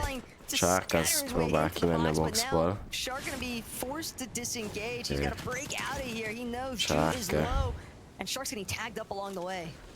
Finds another player. Ziplining in. Does he know? That's what's közben on his arra mind as elég the third party ismét comes through. It looks partit like Shark was able to play a the sneaky third right party out of it. áldozatával lesznek most ők. As Giannis, Chap Én is and Noah are valószínűleg just ők gonna try voltak and azok, play akik defensive. They know there's more trios looking to join third partizták the party here, ZND-éket. so it's that much more Vagy risky csak to do anything aggressive. én vagyok. Chap, get a review of what went wrong for Z Andy. Just trapped. Látszik, And Noah nowhere elég left is to run, állítták but ott a the real interesting part here, Takada, is the fact that one of our Háborús original vezetett, teams és from Shoguns is actually making their way back in. sikerül Ewic's is team, elmenekülniük. and considering their És initial próbálnak majd hustle with berotételni a Teenies, körbe. it's surprising Miközben that Demus, they would still Darm want és Pix to revisit harcol Rezai Gripe és Noms ellen. Darm picks Demus though. We saw them pop off in game 1 of the day. Now we are in the third, which is nice matches. The Megpróbáltak 3 edits are gonna come through, continuing with elittel their bemenni Noms aggression. boxába, de Noms I'm hoping the confidence stays there no odafigyelt matter és what nem happens. engedte megtörténjen. As they Közben didn't fully commit to közelbe it, but már they itt definitely van wanted Neps something. és They saw Chino is. other players kind of Nem coming tudom, in hogy from the valahol back end, and now I'm thinking, oh, this hagyták might be a little too risky for harmadik comfort. társukat, de úgy látom, hogy is itt van a közelbe, és ha jól látom, már érkezik hátulról a negyedik csapat is.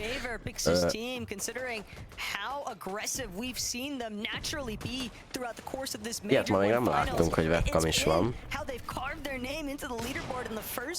De úgy látszik, hogy van ilyen is. De itt most már közelben 4 trió is próbál. Két trió próbál távolratásokat szerezni, másik két team pedig egymással boxfight-tal.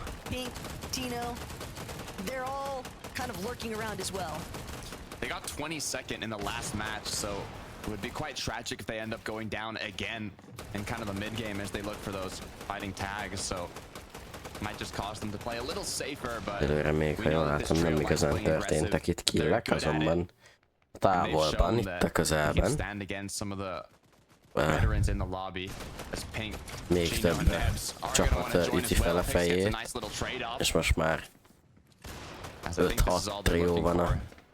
They can't go for minimapon. a full commit here. It's more Úgy just látom, hogy trying ez to egy maybe even trió get kinél enough just körbe, és damage. megpróbálnak felmenni a hegyre, és The shots come esetleg through, they hear the shotguns. felülről Potential opening now onto Rezoid. próbálni, vagy csak mögé kerülnek pinkéknek. Mindjárt látjuk, hogy mi a tervük. Not exactly an optimal spot for refarming when there's Úgy this látom, hogy many teams pinkék surrounding you as well. elmennek.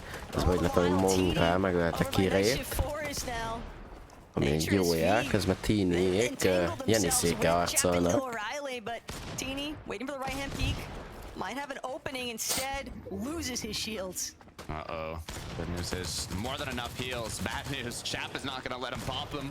Pressure comes through. There's a whole other duo, it seems, or even trio coming in from the storm as well, so it's only a matter of time. Hopefully Haris is able to kind of keep his awareness on check, look around, and spot that trio once they get closer. But the Onimas seem to be coming through here, and it looks like they're going to try and make an escape as Teeny tried to cut him off. There's just way too many opponents, teams, that they'd rather hold on the edge instead. Hoppá! Úgy látom, Teeniek megpróbálnak egy szólót levadászni, de közben ezt kivett hátba lövik. Pixiék még mindig harcolnak, ha jól látom, most már a körön belül így van.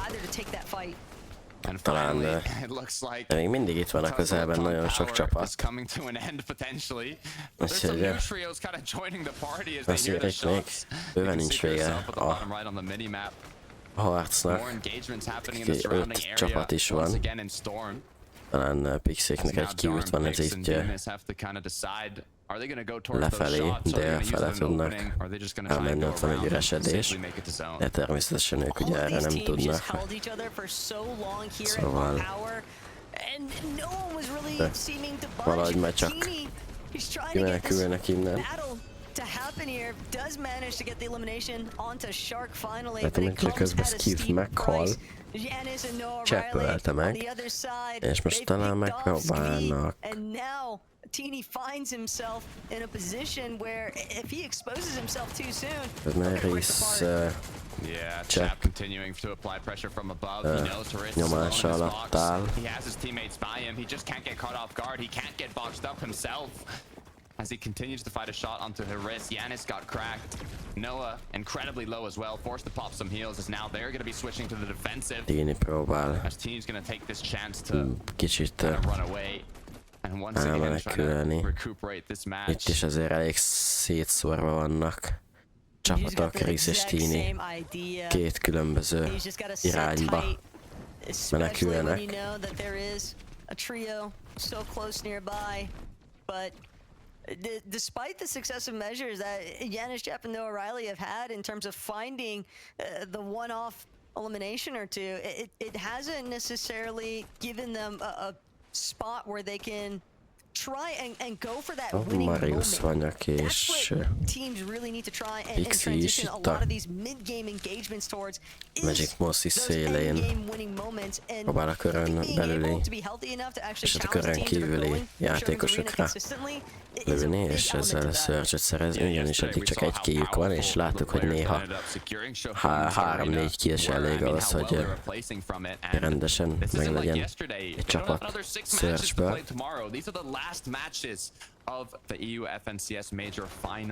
Szigeten pedig Queasy és Marstach vannak. I mean, the clock's ticking for these players, and some of them need bigger matches than others. But as we look back over to Shogun's arena, we have Merstash, Queasy, and Swizzy. This time around, without pressure from an előny lesz nekik, de úgy látom, hogy most azért még viszonylag a körön belül a kör közepe fele van. Hopp, nem tudom, hogy a szellemet látott-e, de az a szellem visszalőtt, nem egyébként csak a fűtől nem látjuk mi, ugyanis Fortnite az ilyen nagyon csukán max grafikán közvetíti a gémet, ami kompetitív szempontból egyáltalán nem jó, ugyanis egyáltalán nem azt látjuk, amint a playerek, ugyanis a low grafikával elég sok olyan effekte nincsen bent a játékban, ami megkönnyíti a mapon való láthatóságot. Damage with shotguns compared to AR in the early to mid game, so they're a lot more comfortable with those close range engagements in terms of tags, but it worked out quite well for them in the first match today.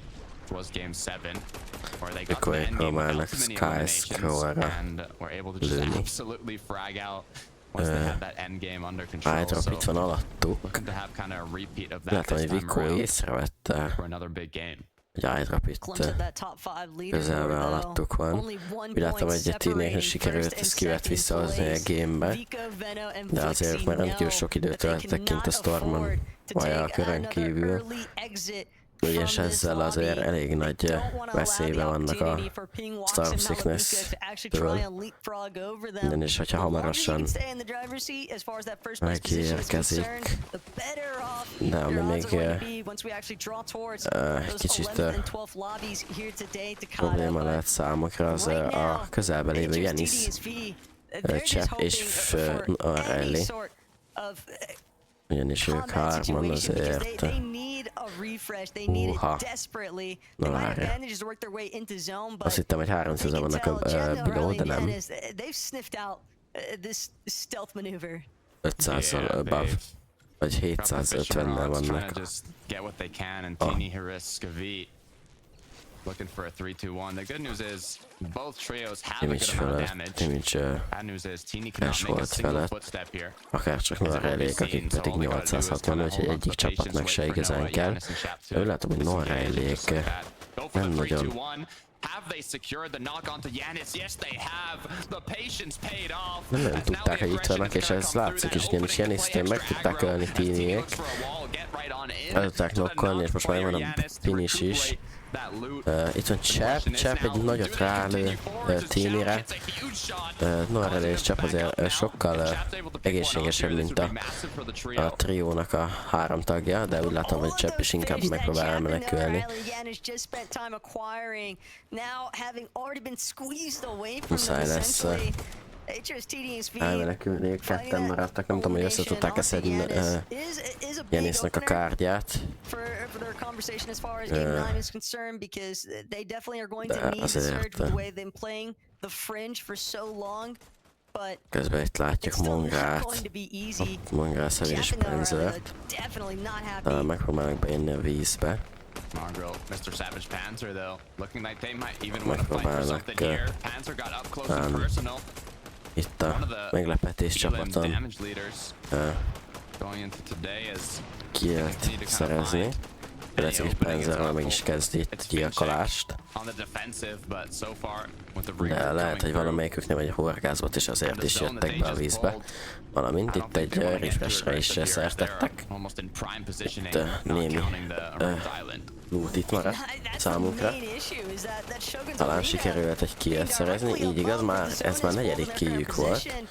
Ha jól láttam, ugyanis Mr. Savage-éknek már akkor 3 killt mutatott, úgyhogy lehet, hogy már van 4. Pixie próbál megeket szerezni, pedig 500-zal vannak a limit fölött, úgyhogy erre nincs nagyon szükségük. Venno meghal, Vennoék és Flixi, Vico meghal szintén, Flixi egyedül marad, Pix és Darm, ketten vannak még, Darm lenakkolódik, de talán fel tudják majd szedni, hogyha odaér Pix is Demushoz. Sikerült is felszedniük Darmot. Flixi úgy látom, hogy fel tudja majd szedni Vicót, de ketten ezért nem lesz a legjobb számukra ez a mérkőzés további része. Kíváncsi vagyok, hogy a szigetet vajon kifoglalja, ugyanis a sziget némely, sőt, tehát még azért van jó pár rész a szigetnek, ami bent van a körben. De azért Vicóiknak azért ketten nem lesz egy könnyű dolguk túlságosan. De úgy látszik, hogy Demusék viszont visszajöttek a gamebe, és mindössze Demusnak kéne egy Big Shield ahhoz, hogy is teljesen egészséges legyen. Azonban azért a híjaik nem állnak túlja, a Pixel mindössze 1 mini shield van. De hát nem kell sebzi. Hát és igen, Swizzék még mindig a sziget tetején vannak, úgy látszik, hogy ők azóta onnan le sem mentek. De azért a Storm Surge-ük nem szóltam, csak sosem mutatja jól először. 500-al vannak a limit fölött, úgyhogy nekik a Storm Surge-el semmi bajuk nincsen, de azért innen a szigetre látszik, hogy sziget tetején könnyű Storm Surge-et szerezni az összes lent rotáló és körbe bejutni próbáló csapatot lövik, akkor annyira azért nem könnyű. Mert észrevettem sok meccsben, hogy Mongráiknak a pozicionálása nem a legjobb. Mongráik nagyon sokszor benn vannak mindenek a közepén, ami semmiféleképpen nem egy jó hely. Ugyanis ha elkezdte valamelyik csapat fájtolni veled, akkor utána mind a két oldalból, vagy akár nem csak két, hanem több oldalból elkezdhetnek egyszerre tovább lőni, és ezzel a faltartásra elbörni egy csomó matiukat, kettő ugye, hogyha elkezdenek sebzéseket, elkezdenek sebzést kapni folyamatosan az őket lövő csapatoktól, akkor meg a híjük is szépen lassan elfogy, úgyhogy talán ezen kéne kicsit javítani a Mongráléknek, miközben egyébként Flixiéknek viszont tényleg szükség van Surge-re, ez tényleg nem mutatja már rosszul, ugyanis 50-nel vannak csak a limit fölött, és ez mondom, az nagyon hamar el tudám fogyni. Mongrálék még mindig benn vannak, hogy nagyjából a map közepén. Swizzyék meg Swizzyék azért ismerik már ezt a fajta stratégiát, tudják, hogy kell nyerni high groundról, úgyhogy a sziget az ő kezükre játszik. Így jutottak be ők a döntőbe is, az első gameben, a group stage-ekben. Úgyhogy ez számukra egy ismeretlen play. Pixie, Marius és a Manyak pedig triple spray-elnek egy tímet, de nem sikerült konnektálni a shotjaikat. És csak 20 valamennyivel voltak a limit felett. Flixiek, jól láttam, már 700-zal voltak. Összesen egy kijük volt, most nem látom, de Mr. Thresholdat, talán azért meg kikapcsolt talán azért nem, mert kikapcsolt a Storm Search, és mostantól nem valószínű, hogy lesz rá szükség. Ami viszont érdekes, hogy azért ők nézegették a high groundot. Nevikoék csak 200-al vannak a limit fölött, most már 300-zal, most már 400-zal. Még így is, hogy ketten vannak, így is sikerül egészen jól megoldaniuk, nem úgy, mint demuséknak, akik 120-al vannak a limit alatt. Muszáj lesz megpróbálni kileket szerezni, most már sikerült fölé kerülni a limitnek, de még mindig csak 23-mal, hogyha jól látom. Pixieknek szintén nem igazán van surge, ha jól látom, ha csak nem bagos, de úgy látom, hogy nem. 190 vannak a limit alatt, nekik is muszáj lesz. Tehát nem tudom, hogy mennyire fenyegető a Storm Surge jelenleg, ugyanis hát már csak 37 ember van, nem tudom, hogy ebben a körben még mennyire kell. Nem látom egyelőre mongrálékat, de nem hiszem, hogy meghaltak volna. Marius viszont meghalt Storm Search-en, úgyhogy még bőven veszélyt jelent a Storm Search. Még 31 embernél, szerintem 30 embernél fogják kikapcsolni, ugye.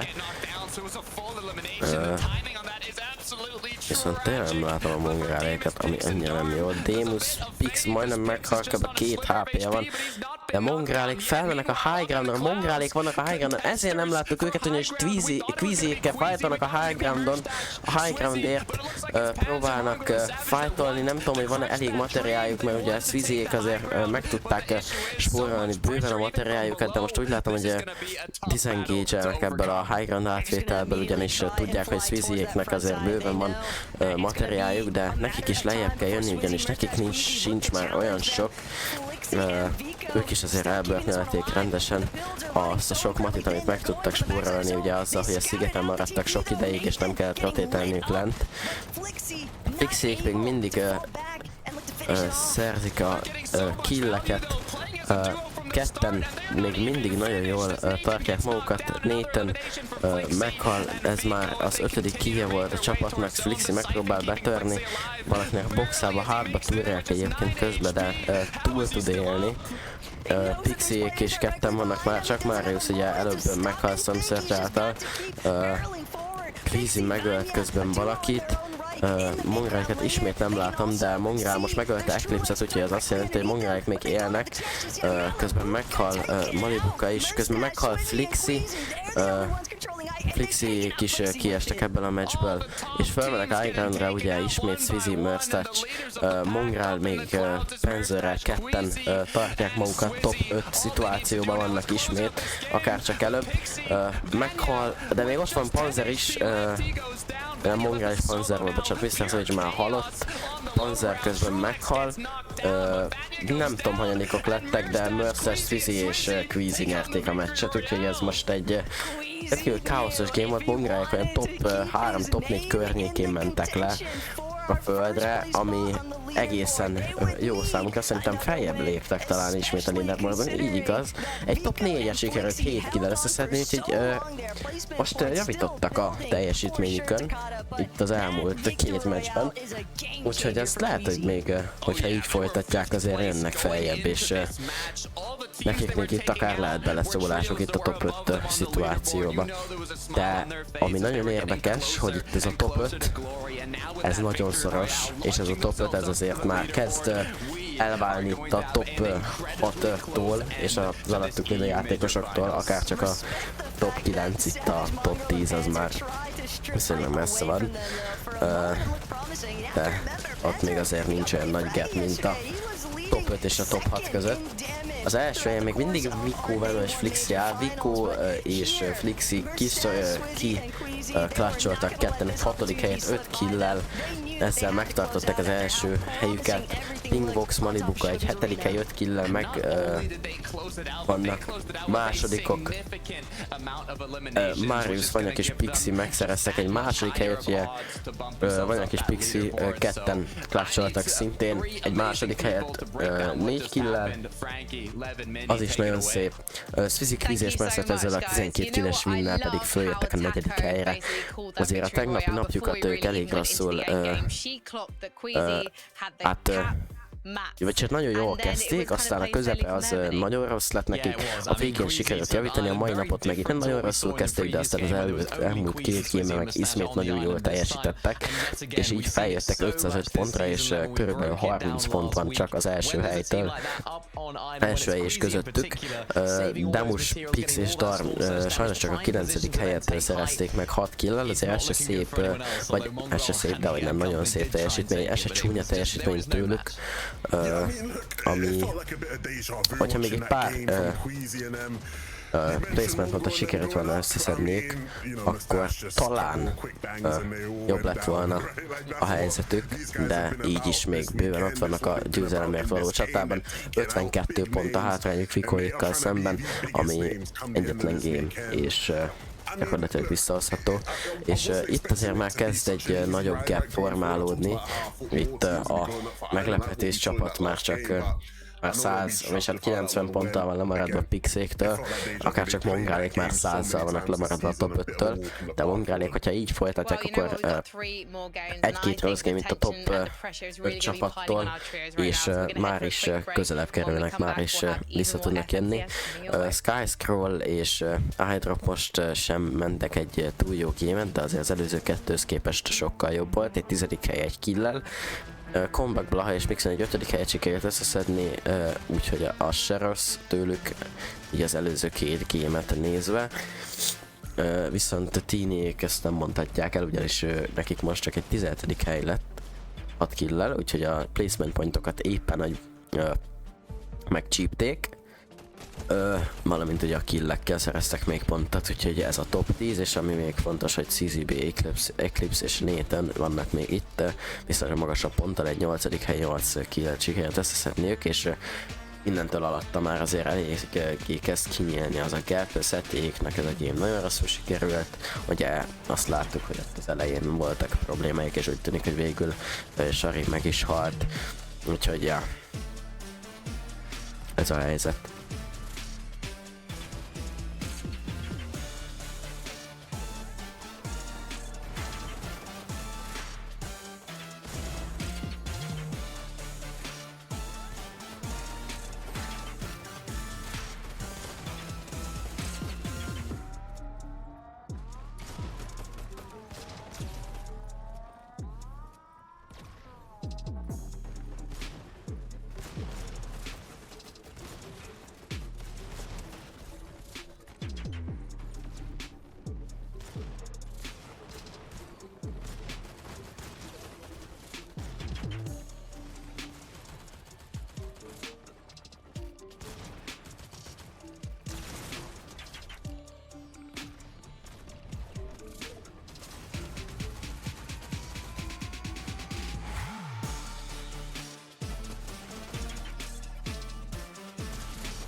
Egyébként úgy vettem észre, mint hogy a Mongraik elkezdtek volna egy kicsit agresszívabban játszani a high ground irányába, és mert eddig ugye az elmúlt 2 meccsen mind a kettőben megpróbálták átvenni, csak sajnos nem sikerült egyszer se túlságosan sikeresen, és hát egyszer át tudták venni, csak nem tudták végig megtartani, másodjára viszont most ebbe a gameben nem sikerült átvenniük sem.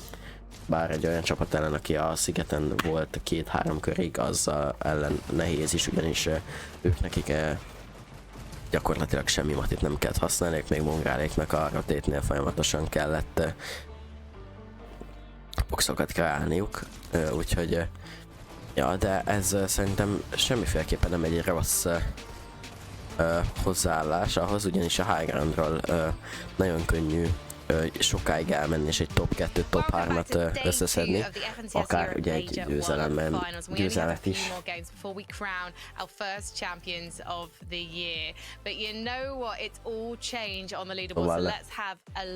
Because Queasy might have had a slightly inconsistent day one, but his trio are now really in contention for that top spot. They are racing up ez the egy egészen, leaderboard. And actually, if you look close 11, there's hát, very few hogy points mondjam, between fifth egészen and jó top. hozzáállás talán. És ez itt a top 10-ben, nekik van a második legkevesebb kijük, a Csoda Trio egyébként. Mindössze 26 killt szerzett ez alatt a 9 game alatt, úgyhogy kíváncsi vagyok, hogy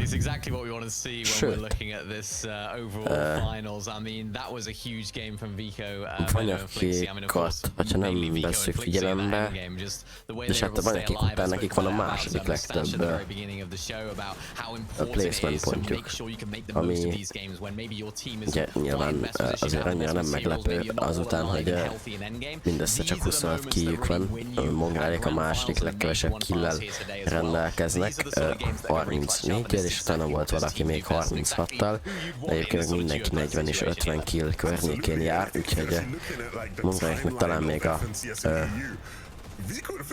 következő szezonokban majd a killek szerzésén kell javítaniuk mindenképpen, mert a sok kill az most egészen kifizetődő, úgy látszik, mert 4 pontot érnek a killek, és ezért ez több mint egy sima szóló, vagy egy sima cashcapba, ha jól tudom.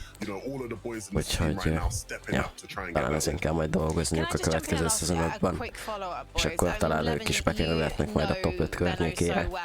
Most is ott vannak a top 5 környékén, de talán bekerülhetnek a top 5-be is. Nem csak a környékén, meg a top 5 alatti szépen, hanem talán benne is lesznek magában a top 5-ben.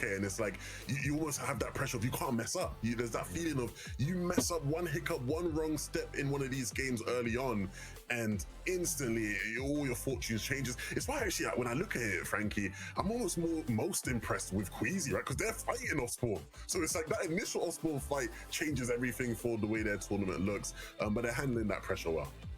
And what about the likes of Marius, Pixie and Vanya, guys? Because they had such a stellar day one. They were actually in #1 position at the end of the first 6 games. However, now we're seeing some cracks start to form, Minnie.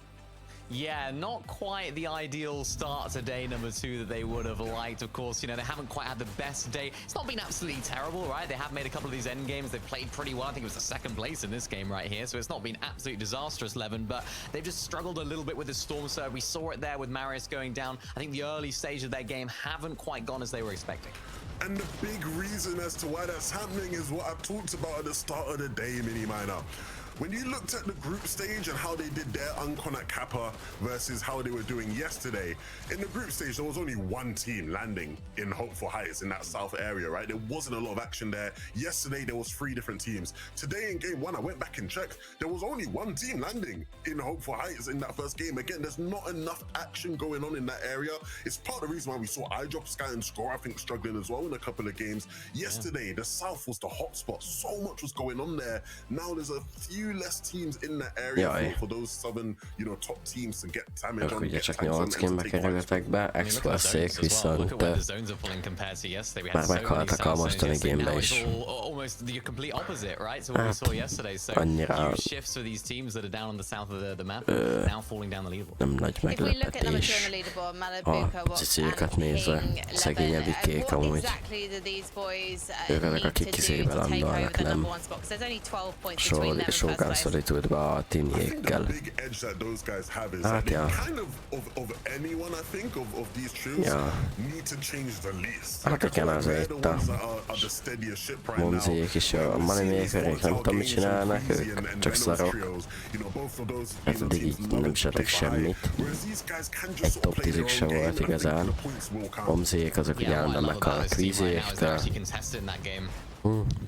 Érdekes, itt van ide. Oda szálljék, akik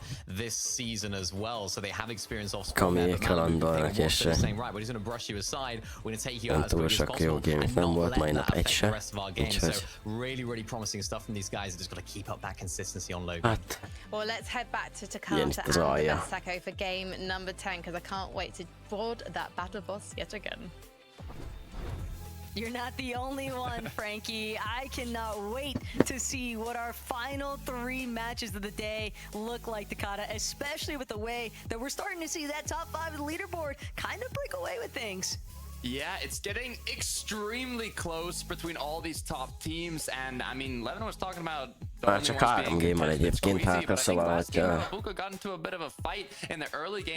azért most már kezdenek talán kialakulni itt a gepek.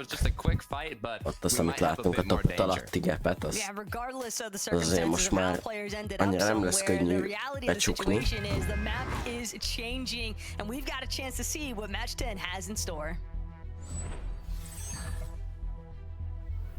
Nézzük, hogy mi a helyzet. Off-spawn engagements for these top Itt egy kis teams. halacskák kitúszkálnak. Is being able to make it count when you make it to that mid, to that end game. We saw what happened to Vico, Veno, and Flixie. They lost one of their teammates going into the end game, but they were still able to secure a solid match. 6th place with 5 eliminations. I mean, you can't do much better than that playing as a duo from the start, and that is exactly what you need if you want to come out on top. But I love that shout from Levin, because when you think about the entirety of Chapter 5 in EU, it was Vico and Flixie completely running things.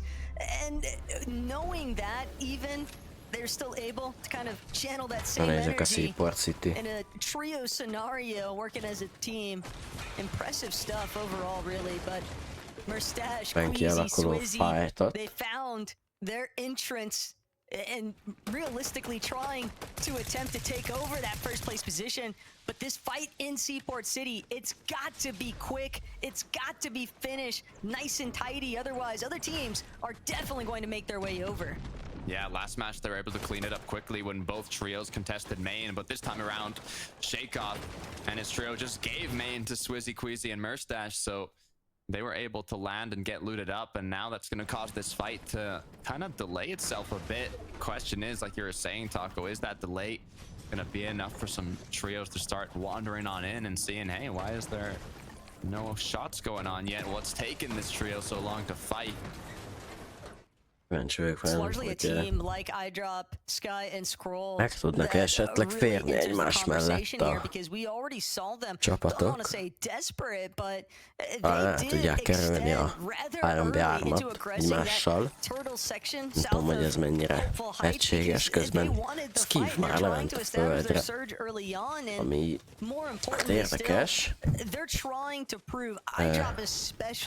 Rész az most itt of a high place, if not a win entirely, holding that Axe of Champions here. But if they want to even retain that position from yesterday, they're gonna have to earn it back at this point, Takata, because one by one, they've just been meglepetés csapatra landolnak. Thought he was just gonna go get a quick refresh on his sprite as Vico, Veno, Flixie. Közben Vico-t azért rendesen megtúrják. For him though, Upwell was able to take some shots back at to Veno, is kap cracking egy him and kind nagyobbat. of halting that engagement, as now they're going to be forced to disengage once again and not continue the pursuit. Vico and Veno now though, the team so close. Pix, Damus és Darmus harcolnak. Darmus lenakkolja Cringe-et. Cade is meghal, Mapi egyedül marad. És úgy látszik, hogy Mapit is meg tudják ölni. Így van, nem, még nem. De most már igen, ugyanis sajnos Roseboxban találta magát Mapi, és demusé volt a fal. És így meg is tudták szerezni ezt a gyors 3 killt. Illetve találtak is maguknak egy kvízi jött, mit csinál? Kvízivel mi a helyzet? Egy kicsit leesett az öreg. Jöttem, hogy egyébként Seaport City-ből rotétált a másik csapat, és nem történt meg az a 3v3, amit vártunk, tehát ami eddig az összes gameben volt, inkább így mondom. Csak néha más emberek takarították fel mind a két csapatot, és almost seemingly worked against Teeny's trio at this point because they've had issues with this early off-spawn battle in the sense that they're just not closing it out fast enough, and that's opening the doorway for other teams like Giannis, like Shark, GZN to then come and pressure after the fact, third-party them for easy pickings, and UX team is also left in a similar note where we've Tony Musk segítségével, Enderpearl segítségével, ahogy így van. Nem kivasonlít rá, közben Marius, Vanyak és Pixie. But I mean, as long as you're able to secure a decent amount of points to kind of stabilize your place on the leaderboard, sometimes it's just enough. As Shakeoff, Momsy, be careful here. They've decided to go towards Blaha and his trio and actually already got one. Ezt a lila holó, azt így nem akarod? Hoppá! Mamziék kirotételtek a Seaport City-ből, és megölték Blahát gyorsan. Csak nem a Blaha Luisa teret, hanem Fortnite játékos Blahát. Szarból tudom. Tudom, ne is mondd szarból.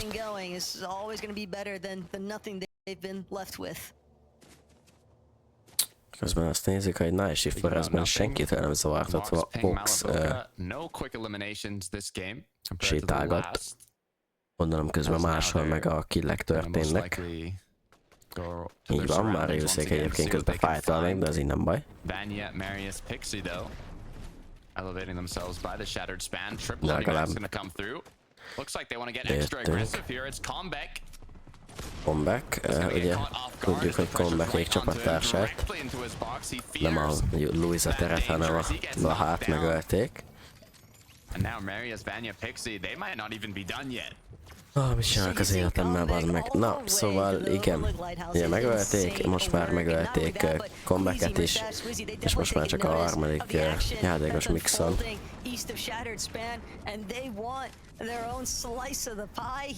Hiányzik. És hát már csak ő van életben. Ez a Queezyék is idejöttek Shatterspan közelébe, úgy látszik, hogy most a Seaport City ide jön át az a harc, ami eddig volt. Így csoportosulnak a csapatok. Seaport City környéke az most teljesen lótalatlan. És hát teljesen lótalatlan, hanem csak üresen van.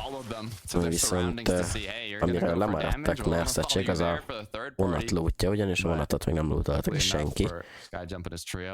Azonban közben Venoék Fjord környékén vannak.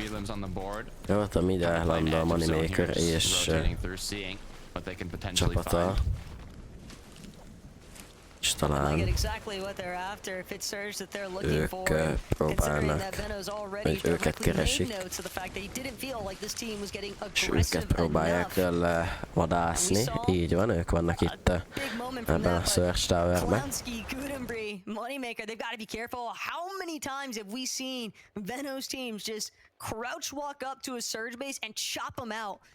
So if nobody is looking back to recognize this rotate from Vico's team, it could be disastrous. I mean, they have Moneymaker Vico down below, ékezik so they're így. actually gonna go for a quick shot. Built the ramps, and just like that, 2 knocks instantly. Are you kidding me, Vico? Vicoék lenokkolják Goodenbrit és Klauskit, és Moneymaker ezzel egyedül marad. És szerintem őt is meg fogják tudni ölni, hogyha nem menekül el. Úgy láttam, hogy Seti and Cammy as well. I mean, they were the ones that were initially looking at Goodenbree's team in the first place, and now they have to watch and witness as Veno's team just swoops in, steals those eliminations away from them. A massive amount of surge as well. Mondjuk ilyen az, amikor beengeded magad mögé a legerősebb csapatot Európában, mindegy. Nekem Ping és Hox... Nem tudom, hol hagyták Malibukát. De valahol van Malibuka. Közben Mongrállékat nézi, talán Vox. Így van. As dangerous as Vox gets knocked down to 68 HP. Szerintem azok Mongrállék voltak, akiket ő nézi. Ugyanis ők voltak ilyen kékbe, ezt megjegyeztem game elején.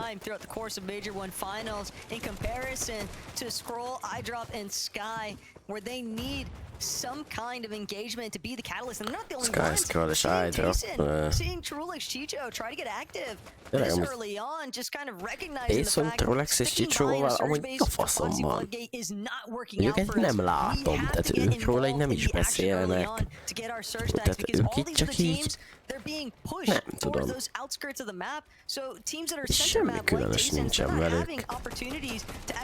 Nem nagyon vannak. Yeah, I believe Levin was mentioning exactly that. There's just not enough trios rotating through, and Payson and his trio were dependent purely basically on AR tags for surge in the mid game. So now seeing them opting for more close quarters combat. A mid game-ben vagyunk, ugye?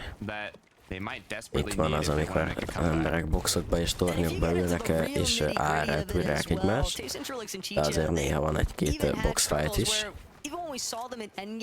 Egy-két távoli knock. Foxy Floodgate just did not bode enough ammo for them to be able to consistently try and actually challenge players on height. So they didn't really have anything that could generate those winning moments, so to say.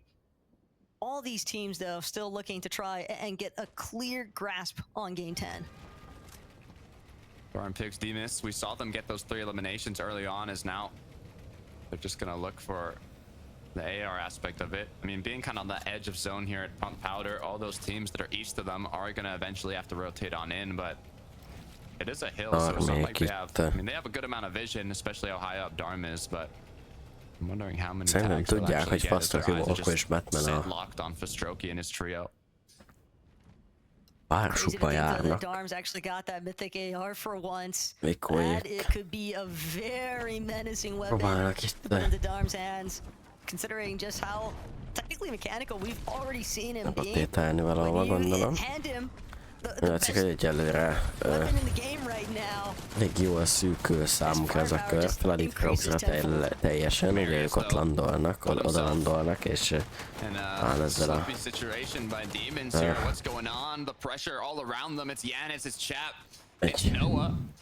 Jó. Sok matit és rotate eszközt talán meg tudnak spórolni. Ebben nem vagyok biztos. But so far, not enough damage has been done from either trio to fully commit, so it looks like a soft fight. Pixie vannak és Jeff Norreilly, Janis harcolnak egymás ellen. És hát csak harcoltak, és mindkét csapat elkezd egymástól elhúzódni. És talán most Norreillyék egyébként lehet, hogy meg fogják találni azt az egyedül kóborlópiros játékost, aki látszik, hogy sikerült elteleportálnia, vagy előttem, hogy ők viszont mennek utána, úgyhogy ott lehet, hogy esetleg oda kapcsolhatnánk, hogy sikerül megtalálniuk, vagy sikerül vadászniuk, nem tudom, hogy nem kéne azt nézni, hogy a mocsár elős közben a Malibuka sétál. I mean, on-con night shift what they tend to do is just loot up and look for kind of third parties in the surrounding area. Last match, they kind of got a free gift, but this time around, curious to see what they end up doing. They haven't really had too many struggles with it. They've been very consistent throughout the day. And hopefully that doesn't change in these last matches. Just trying to get a couple spare shieldfish where possible. Considering the zone pool over by Lost Lake area, plenty of water spots for Malibu to take advantage of. So he'll likely hold on to the fishing rod for a while. They can continue to just play tag with some of these other teams. Találták meg. Rendkívül sikerült eléggé nagyot ráverni. De sikerül befiniselni, és ezért most már összegyűlik a egész csapat, és közösen el tudnak hílelni. Is a scary sight to see so early on in the match. It is 4th zone here, so Rift Island should have appeared. I'm curious to see if once again we'll get Queasy, Murstache, and Swizzy with a primed up position for it. But in the meantime, Pick, Starm, and Demus got out of that potential scare and now can continue getting a bit more. Nagyon nagy jelentősége van annak, hogy hova spawnol, kinek a közelébe spawnol a sziget, és hogy utána.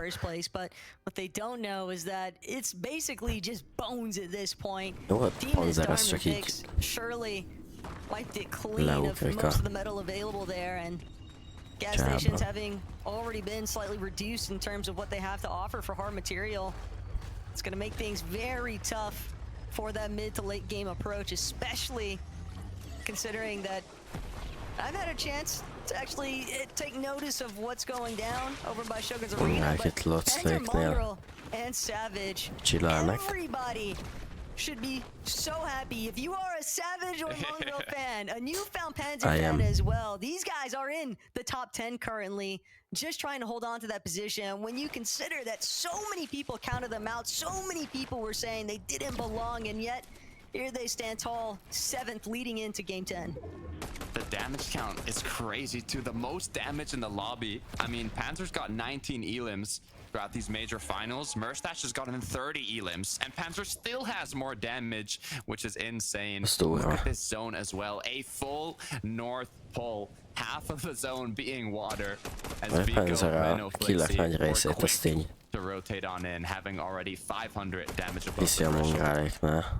Scary stuff for anybody that has to actually trek their way into this territory. Getting some friendly hellos from across the pond, essentially. Hoppá, itt azért a kör az eléggé nagy részben It's a relatively flat landscape. There are some hills to take advantage of, but it's largely just the fact that it's got water, so much water everywhere, Takata, and zones can be so unforgiving in those types of circumstances.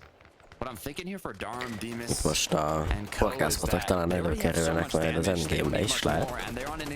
Meglátjuk, hogy a következő zón hova szűkül. 6. Egy másodperc múlva ki is derül. Ahogy látom, hogy olyan sok víz nem lesz ebben a körben. Még nem láttam, de viszont most a Storm Surge aktiválódik, ami Mongrel számára nem tudja, ugyanis nem volt kill aki a számlájójuknál. Azóta nem tudom, hogy mennyit szereztek, vagy hogy szereztek-e egyáltalán. Meg a damage mennyiségükkel se vagyok igazán tisztában.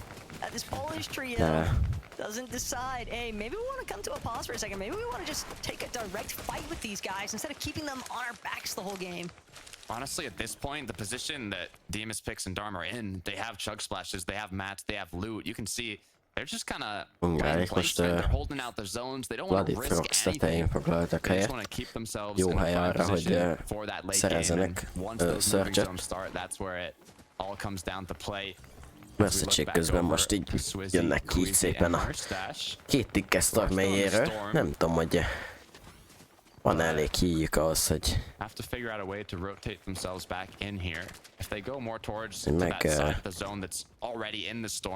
túléljük. Message most kapott egy medkitet, az egyelőre túléli, úgy látom. Swizzy és ismét kitezik. Kvízinek viszont ilyen nagyon sok HP-je már nincs. Valószínűleg van még nála heal.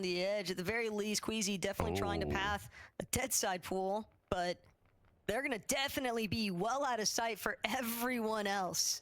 And look at this elevation, Taco. The zone is pulling towards an already Víziek, elevated azok build fight. megpróbálnak Pulling the half and half.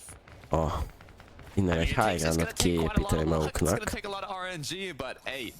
A 50-50-t viszont behúzzák, amit nem húzták, de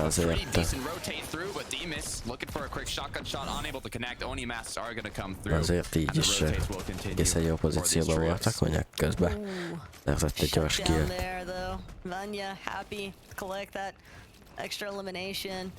Pulse team maybe sweating a bit, not sure if they were in as tough of a spot as Gantry just now, but Malabuka ping walks.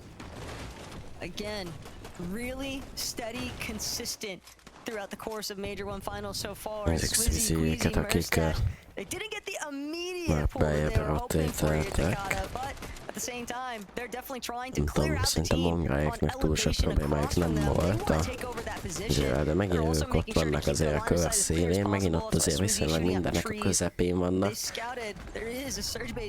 Nem tudom, hogy ez mennyire lesz nekik ismét jó vagy szerencsés, Venóék sokkal pozícióban vannak a kör szélén szépen. Őket nem tudják hátba lőni, őket egy oldalba tudják lőni, és ez viszonylag jó helyen ott a hegy szélén voltak. A Marius a háttérben rotételő és a körben rotételő csapatokat lövi. Melyek egyike Norrelli Csepp és Janis. Háttérben lévő csapatnak a nevét azonban nem látom. Swizzyéknek egy kicsit a HP-jük le van gatyásodva. Kellene. Közben Malibuka meghal. Csepp ölte meg. Vox és Ping ismét ketten maradnak. Előbb. Vagy az előző, vagy az előtti game-be. Azért. Ketten is egész jó pozíciót tudtak elérni. Venóék is killeket próbálnak szerezni, Shakehoz egy lövés. Úgyhogy ezt azért szerintem meg tudják majd szerezni azt a skillt. És így is meg is tudták szerezni. De nem ők csak a refresh-t fogják backclaimelni. Ugyanis, ha jól láttam, akkor Janis ölte meg. Elég viszont úgy látom egész jó pozícióban vannak, és nem igazán zavarta ez a közép pozíció. X-től most is Darknak muszáj lesz feltételni, azonban Demusék de most egy kicsit megtúrták, és ezzel elvették nagyjából 130 HP-ját. And continue once again with their rotate. It's the fact that they were forced to ultimate low. They were forced to stop their rotation. They were trying to claim. Most lesz valószínűleg az a kör, amikor valaki megpróbálja talán átvenni a high groundot. És nem más lesz az, mint egyelőre úgy tűnik, hogy Mongrel, Mr. Savage és Spencer lettek volna, de most már Vanyak, Marius és Pixie lesz, és Mongrelék csak a high groundról rotételtek tovább, úgyhogy nem biztos, de még egyáltalán nem biztos, hogy ezt a high groundot feladták ők, csak egyelőre még kivárnak további körekig. Egészen magasan vannak még mindig azért, akiknek azért oda kell majd rájuk figyelnie, hogy híven sántikálnak. Vanyakékat közben csapkodja a villám, úgyhogy ha ezt esetleg a Savage-ék észreveszik, akkor megpróbálnak vagy rájuk openelni, vagy megmárni, még Vanyakék szépen elhullanak ezáltal a villám által, ugyanis És úgy látom, hogy CZB-k meg is próbálják, akár csak Mongrelek is frontside TP-znek, nem tudom, hogy megpróbálják-e átvenni, de úgy látszik, hogy egyelőre még mindig nem. Lehet, hogy most nem ez lesz a play náluk. Pix és Demus ketten maradnak, de Armot elvesztették útközben, úgy látszik. Venóék még mindig megvannak mindhárman. A szokásos high ground ritéket biztosan meg fogják próbálni hamarosan. Hárman vannak, akkor általában szokott náluk lenni a play, hogy mid endgame megpróbálják átvenni a high groundot másik csapatoktól, hogyha meg lesz az elég materiáljuk. Sissy, Kizzy és Mercedes azonban megpróbálják ugyanezt, de nem igazán sikerül nekik egyelőre, de biztosan nem adják még fel a próbálkozást. De átvette, nem, mert Mongrálék megérkeznek fönn, ismét Mongrálék mostanában mondom nagyon-nagyon rájátszanak arra a high groundra, de nem igazán sikerül nekik. Mongrál sajnos meghal, Savage van fönt, legfelül Mongrál meghal, ugye, ketten maradnak Panzerre, de nem sikerül sajnos nekik ez a high ground retake sem, sajnos nagyon rossz score, vagy éppen nem túl hatékonyan tudják egyelőre ezeket a high ground retake-eket, de akiknek viszont inkább sikeres a high ground retake-jük, az Veno, Vico és Flixi, bár Flixi lemegy a földre, Venónak 40-30 HP-je van, Vikónak sincs túl sok HP-ja, de megszerzik a high groundot végül. Mongrálek nem tudom, hogy élnek-e, még nem látom egyelőre őket, de látom most már, ugyanis őket nézzük.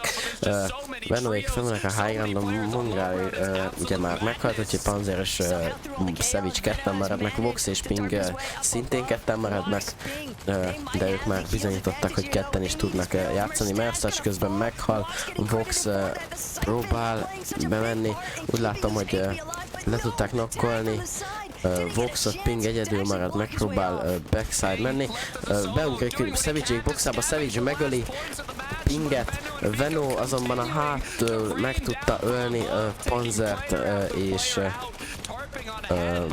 Mr. Savage-et, de nem ők szerezték meg a killt sajnos. Mongraiknak ez egy top 8 lett csak. Shari, Kami és Sati viszont ismét itt vannak a top 4-ben, és ismét, hogyha kijutnak ugye a POI-ból, nem halnak meg offspawn, akkor egyből látszik, hogy ők azért top contenderek a győzelemért. Predálásot próbálja megölni most Veno, próbálja betörni magát a boxába, sikerül is neki. Vico és Veno ketten vannak, 2v3 Seti, 2v2 Noirelli ellen 2v1, és hát a 10 kill-lel Vico és Veno valószínűleg meg fogják nyerni ezt a 2v1-et Noirelli ellen. Így van. Hát azért Venoék kezdenek tényleg most már leszakadni a csapatoktól, így szépen lassan így azt mondják, hogy na jó, most már azért engedjetek minket a trónunkra.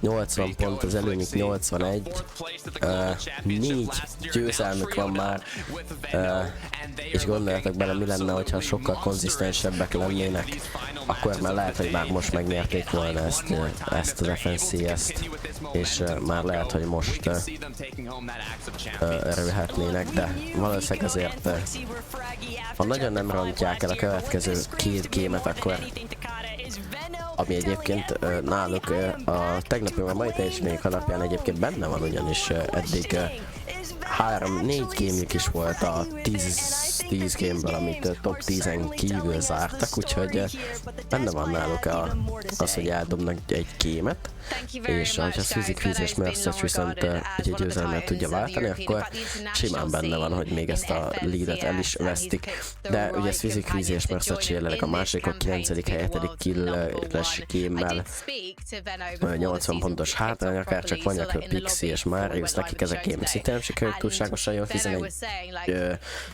hely 6 kill, 3 ponttal vannak a Mersacsik alatt, és alattuk pedig Vox, Malibuka és Ping 3 ponttal vannak szintén, ők is csak egy 8 pontot sikerült összeszedniük. Temúséknak megint nem sikerült a legjobban ez a game, 13. hely 3 kill, viszont Mongrálék egy top 7-et sikerült végül összeszedniük, 3 kill-lel, szintén nem rossz, egyébként a konzisztencia az most elkezd kirajzolni ebbe az utolsó 3 game, és ismét feljebb léptek egy game-et, ugyanis a meglepetés csapat nem igazán teljesítette ebben a game-ben túlságosan jól. Ugye Mongráik egyelőre most a mai napon rendkívül jól teljesítenek, és rendkívül konzisztensekké kezdenek válni. A high ground vetékükön még talán lehetne mit javítani, bár nem tudom, hogy pontosan mit kéne javítani rajta, és nem látok bele azért ennyire a kompetitív Fortnite mögé, tehát hogy nem látok bele ennyire a kulisszák mögé, hogy pontosan mit rontanak el, lehet, hogy rossz időben próbálják, meg lehet, hogy rossz emberek ellen, ugye, vagy csak rossz módon. Ugye alattuk van a meglepetés csapat, alattuk Skyscroll és iDrop, alattuk Nathan, Szizib és Eclipse, alattuk pedig Comeback, Blaha és Mixon zárják a top 10-et, és alattuk, akik még ebbe a top 10 harcban vannak, az Ini, Skiv és Riz, akiknek megint nem sikerült ez a game túlja, egy 17. helyet sikerült, és még csak 4 ki összeszedni, úgyhogy nekik szükség lenne néhány jó game-re, de még semmi nem veszett el, ugyanis még mindig csak 70 pontra vannak a top 6-tól.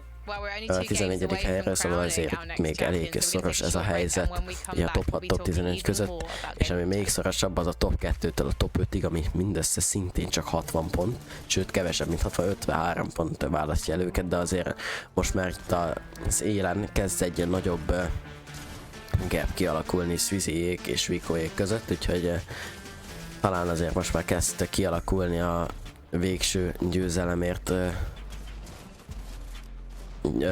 győzelemleg esélyesebb csapata, de majd meglátjuk, hogy következő 2 game mit fog hozni számunkra.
A mongrálék egyébként még tudnak egy kicsit fejlődni, vagy folytatni tudják ezt a teljesítményt, amit itt eddig hoztak a mostani FNCS-en, akkor egyébként simán benne lehet az, hogy esetleg még a Global Championships-re is kijutnak, ami ugye Lyonban lesz, úgyhogy ez simán benne van, szerintem. Most ez egy top 6, a következő FNCS-en 5 csapat jut tovább, majd az utolsón pedig 3, és amint látjuk azért egyre jobban teljesítenek FNCS-re, hogy a tavalyi évelei visszatérése óta az első FNCS-re bejutottak, ott nagyon rosszul teljesítettek Mr. Savage-el, majd sajnos ugye a másodikra nem jutottak be, de végül harmadikra kimentek ugye Amerikába, és ott azért már egész jól összekapták magukat ketten, majd most ugye trióba visszajöttek Európára, és Panzerrel egészen jól teljesítenek, és egyelőre egy 6. helyet sikerült összeszedniük, úgyhogy és még van 2 gémig, hogy ezt esetleg még tovább javítsák, ami számukra rendkívül jó lenne, ugyanis egy top 5 az eléggé bíztató jel lenne arra, hogy következő FNCS-en, ahol ugye 5 csapat is bejut a Global Championships-re. Még többen, még nagyobb eséllyel, és még nagyobb talán önbizalommal indulnának neki, és próbálnának bejutni a Global Championships-re, ami ugye nekik egyébként a végső céljuk szerintem, vagyis hát így tipre, vagyis hát nem tipre, hanem hogy így, amit így hallottam tőlük, így náluk így az a fő cél, ha jól tudom, hogy bejussanak a Global Championships-re. You know what? Yeah, you know what it is, boys. I'm actually trying to see where Malibuca, Ping, and Vox went because they were in second spot, but now they've moved down to the 4th position. They're still putting in a convincing performance, but it came down to Ping and Vox in that end game mini minor. Yeah, I'm glad you picked number 4 because that was the team that I picked to win this whole weekend, and it hasn't been the greatest performance, particularly in that last game. We were going into it saying, right, it's a 2-horse race, very excited to see who is going to come out on top here. It's very, very close. And they did what Vico, Venom, and Flixie what Vico, Venom, and Flixie did do, which is duo clutch. We saw Malibuca going down very early on. Ping and Wox 11, they couldn't make it happen, and that's clearly been the difference here. It just didn't work out for them in this particular endgame, and that's clearly been the difference in that game. Yeah, I think when you look at the you know, those two, you expect them to maybe pull off something, right? You know, they got that sort of chemistry. There's been a lot of situations I feel like where Ping has sort of been left alone as that sole player, but yeah, not able to really squeeze as many points out of it. Again, I'm just looking at this leaderboard and I'm looking at that game that Veno and them just had, and it's like they're starting to pull away. And with 2 games left, you can't afford to let them pull away. I don't want to be that guy, but also 6 out of 12 is still on the cards. I know I'm getting ahead of myself, but it still is on the cards. So let's see what happens there. Well, in number 2, we've got Twizzy, Queasy, and Mustache. I'm loving this rivalry that's building up between these ex-duo partners, Veno and Queasy. And Mustache is, we've got to say, has been such a huge difference maker for this trio. He has, yeah. I mean, it's been a really, really great performance from these guys. They've sort of clutched up in so many important moments. Even in that last game, we saw them sort of rotating through the storm, popping those med kits like we know they love to do. And I think they got quite unlucky in this game. The zone didn't quite pull in their favor, which I think if they did get a little bit more lucky with those zones, we could have been talking about a completely different trio winning this game, and it could be even close 11. But so far, so good. Not the ideal game for them, but we've seen what they can do off spawn. We've seen that they can make it to these positions and put themselves in a position to take height, so it's far from over. Függetlenül még mindig meg tudták It's nyerni. quite close, right, between like 2nd, 3rd, 4th right now in terms of like the people. Kasztűzi, az hány éves, bazd meg 5? Do you think this is the team that's going to do it? Like who's the team you're looking at now is like who's going to save the region and stop the favorites from winning that type of thing? Like who's it going to be out of those 3?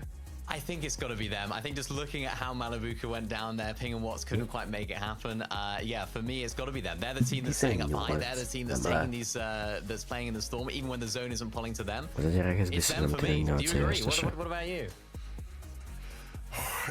I'd say so. I'm leaning towards them for sure. I feel like I'm not seeing the power I once saw from Malibuca and them in previous years. Nézi már 21 éves.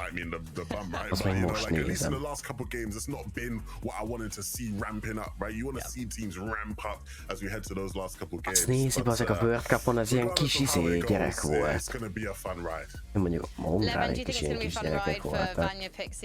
Ez nagyon durva. Holding on to that number 3 spot given their luck today. You know what? I don't want to sound like a hater, but I kind of was emlékszem, amikor néztem a Chris ezt a kommentást, ezt a Pali az izé. Így ült a székbe.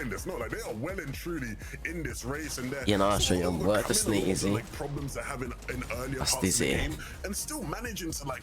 Nagyon komoly. A 21 éves, bazd meg a Pali. Aztán, hogy ő is még csak ilyen izé. Hát ilyen 18 körül van. Tehát nem. Sometimes we get our champion decided in game number 11. Not always, and it is so close this time that I have a feeling that is not going to happen. But I have another feeling that Veno is going to want to make this game in particular count. So let's head to our casters, to Carter and Taco. Thank you so much, Frankie. Nézzük Look, meg, hogy everything is on the line baki now. én be. We've got 2 matches Valójék le left. tudják Taco, zárni Vico, Veno, Flixi leading the pack in first place, but there's only a első hely 6-point difference kérdését. between second and fourth. Any of those De én trios have mindjárt the jövök egy chance pillanat. to overthrow them and take home that Axe of Champions, but will they let that happen? Will Levin Stream come through of the 6 victory royales in major finals? Time will tell as game 11 starts now.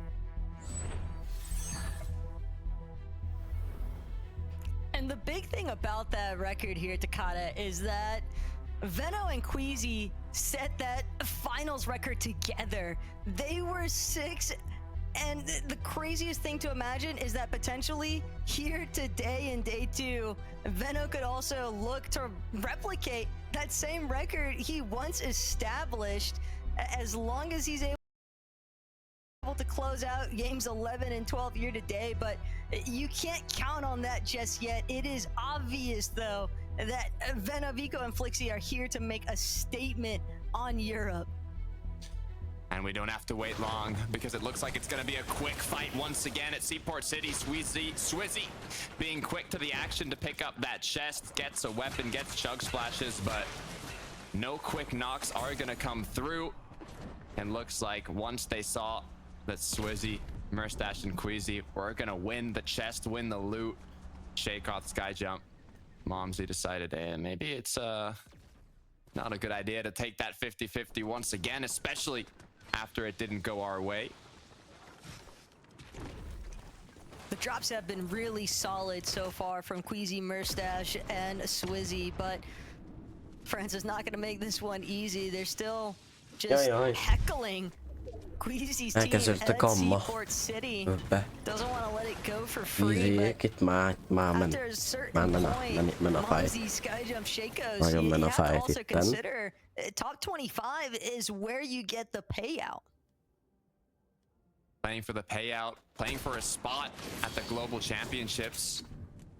So much is on the line for these trios competing here today. Teeny, Harris, and Skavit have not had Skivivék szerzik meg az első killt a meccsen. Nekik van már egy killjük. They have been able to take home a majority of the matches off spawn, but they've still yet to fully convert that in one of these late games. Getting much more aggressive now, just completely chasing down Uig and Dom.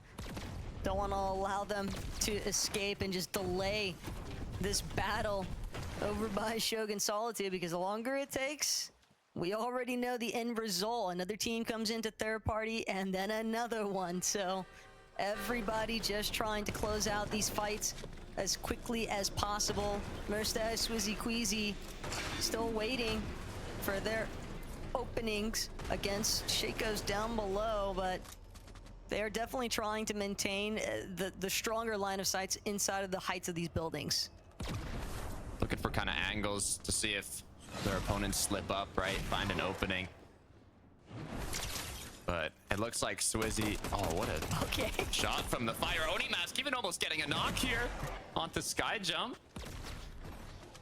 as that's already a good amount of damage. But as you can see from Murstache, Queasy, Swizzy, they don't want to fully commit. I mean, going down off the rip in game 11 on day 2, being already so close to first place in the second place spot. I mean, Várj, pillanat, megnézem, hogy tudom, hogy fight van, de szedték féltek közben egyébként a 16. helyre, csak hogy azt láttam, hogy az előbb az endgame-ben ott voltak, és erre kíváncsi voltam gyorsan. Momsy is trying to pop his head out anytime soon. Queasy also, what a great teammate. Perfect money shot, just throwing the shield potion to make sure that Murstache is going to be able to keep that fight going, even if he does get tagged up a little bit here. Flixi, on the other hand, trying to maintain this first spot position on the leaderboard, Takata. There are huge implications if they walk away with the top 3 placement here in game 11. I don't want to say it'd be impossible for anybody else to catch them, but it would clearly establish them as a top 2, and that's perfect circumstances for the Global Championship.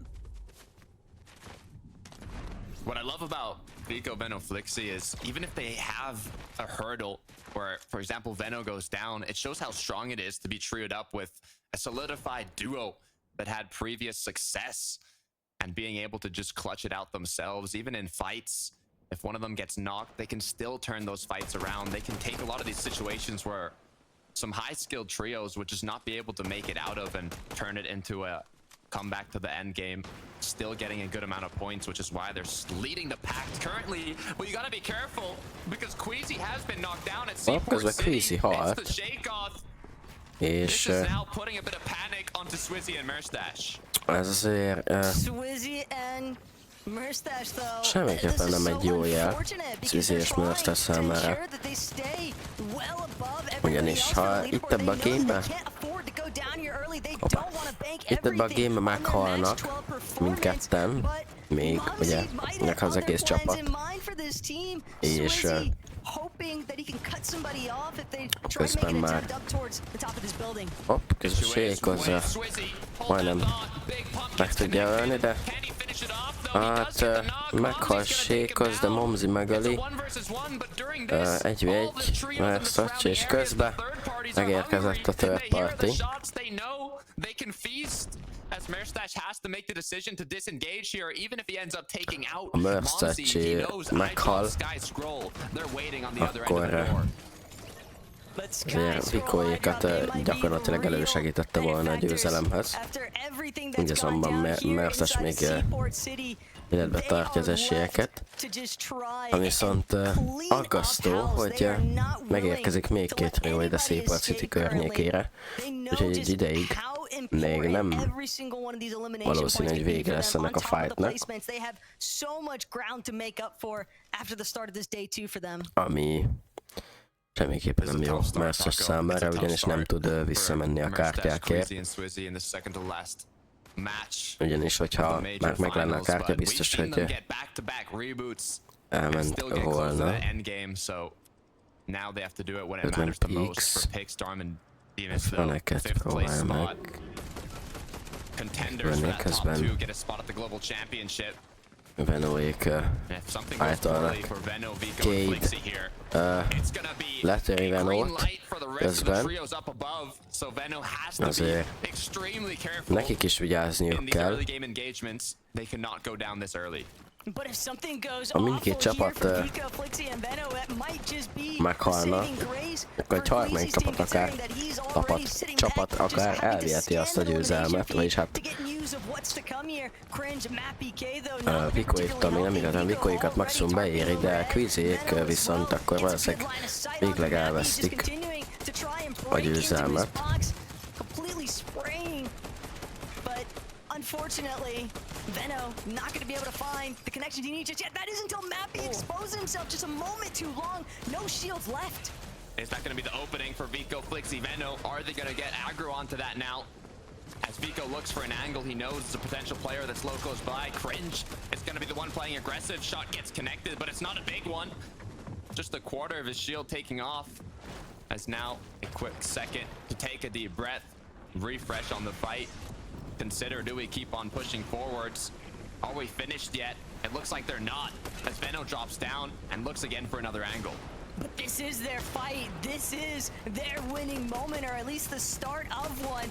Veno, Vico, Flixi just continuing to try and break through into the center hold that Mappy, Cade, and Cringe have somewhat managed to establish here. But all of this fire, all of these shots going off in the area, it's starting to draw too much attention to other teams. Közeledik egyetlen egy játékos. Közben Vico föntre lenakar Cade-et, és így megindul valószínűleg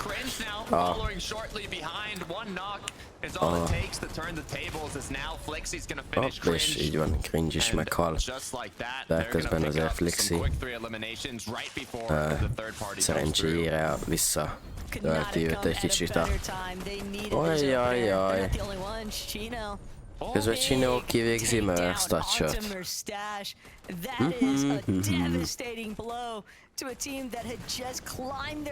Ez azt jelenti, hogy Vicoék lezárhatják.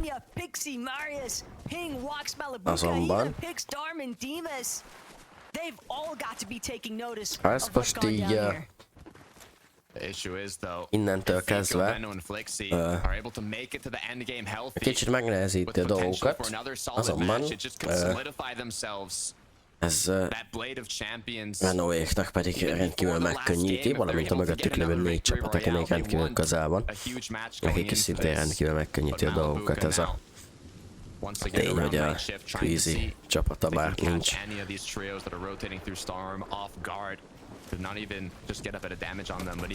És egyébként igen, ami nagyon fontos, hogy Vikóék már Kamiékat támadják, az az egyik fontos. A másik, hogy ezzel Queasyék akár elveszthetik a pozíciójukat a Grand Finals vagy a Global Championships-ről, a kvalifikációs helyüket, a második helyet, és hogyha és ezért ez egy rendkívül nagy megkönnyebbülés lenne talán nyilván mindegyik csapatnak, aki a 2 csapatnak, aki innen tovább jut, az nagy megkönnyebbülés, hogy a szezon első FNCS-én már is tovább tudtak jutni a LAN eventre. De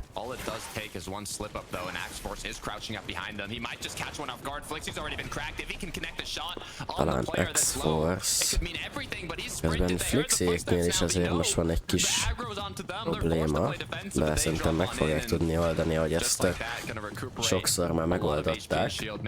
Látom, hogy nem nagyon van náluk több de talán mégiscsak van. De most a levegőben robbant, kitúrják a gecibe. Úgyhogy ezt így gyorsan ki is végezték.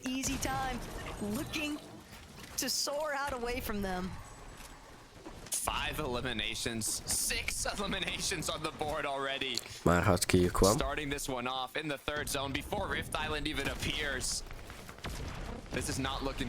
Van egy olyan érzésem, hogy most megmutatják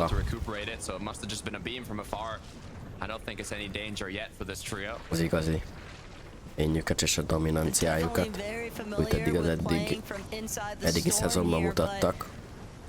Knowing that Queasy's team has been fully eliminated, knowing that they are right on the cusp of being able to overtake that position, it's bound to cause them to consider every single engagement from this moment on. We've talked a lot about the top teams, but Vanya, Pixie, and Marius are one that's a full trio, already looking healthy, already in zone. And now with Queasy, Merstash, and Swizzy being knocked out of the game, it gives them that much higher of a chance to not only potentially take that first place spot, but take that second place spot, which guarantees them a place in the global championship. So it's not just playing for that first place spot, but if they're able to qualify themselves GC in Major 1, that's gonna put some relief in their mind. Megoldani mindegy. Hoppá! Közben Pix és Dark ketten maradtak, de most meghalt. De viszont jó. Jó messze. Messzire glide-olnak be. És Major 1 finals, you would not think that it is their first time in a Major 1 finals. No, not at all, but I'm getting a little scared myself being in that 5th place spot. I mean, what, they are incredibly close. És közben Sky Scroll, valamint iDrop annak a szigeten, Masked Meadows-nál. Lehet, hogy hülye vagyok, de kb. 2 nappal ezelőtt kaptam meg ugyanezt a sziget spawnt egy ranked game-ben. Elárulom, hogy nem zárult jól az, amikor felmentem rá. Mindegy randomokkal játszottam, úgyhogy just exclusively coming down to között the fact miattuk se that southern sikerült túl section of the jól. map changed so drastically overnight. So many teams És itt ott le looking to lettünk try and csalva be talán. adaptable, be flexible, És hát én úgy and éreztem, work around ajjajjaj. the areas that didn't Jó, work out semmi. for them, but Mangrászevés és Penzert láttam, ők most sárgák a mapon, és most a Venóék mennek nagyjából feléjük. Ahol látom, de nem arra mennek, hál' Istennek. Nem igazán lenne jó, hogyha most Mangrálék kiesnek ebből a 11. gameből ilyen hamar. 74 a live-nál. De mint látjuk azért itt ő lenne, van még As now all they need to do are play these rotations, play these zones, and Savage looking at Mr. próbál. Savage, Panzer, and Mongrel. This is a trio that's constantly went for that high ground. They've gotten so close, but it's been the trio after them that has ended up securing height from them and finishing off the match. Ki mindig ők rámennek high groundra, majd valaki utánuk is rámen, és mindig ők azok. Hoppá, közben Venó meghal.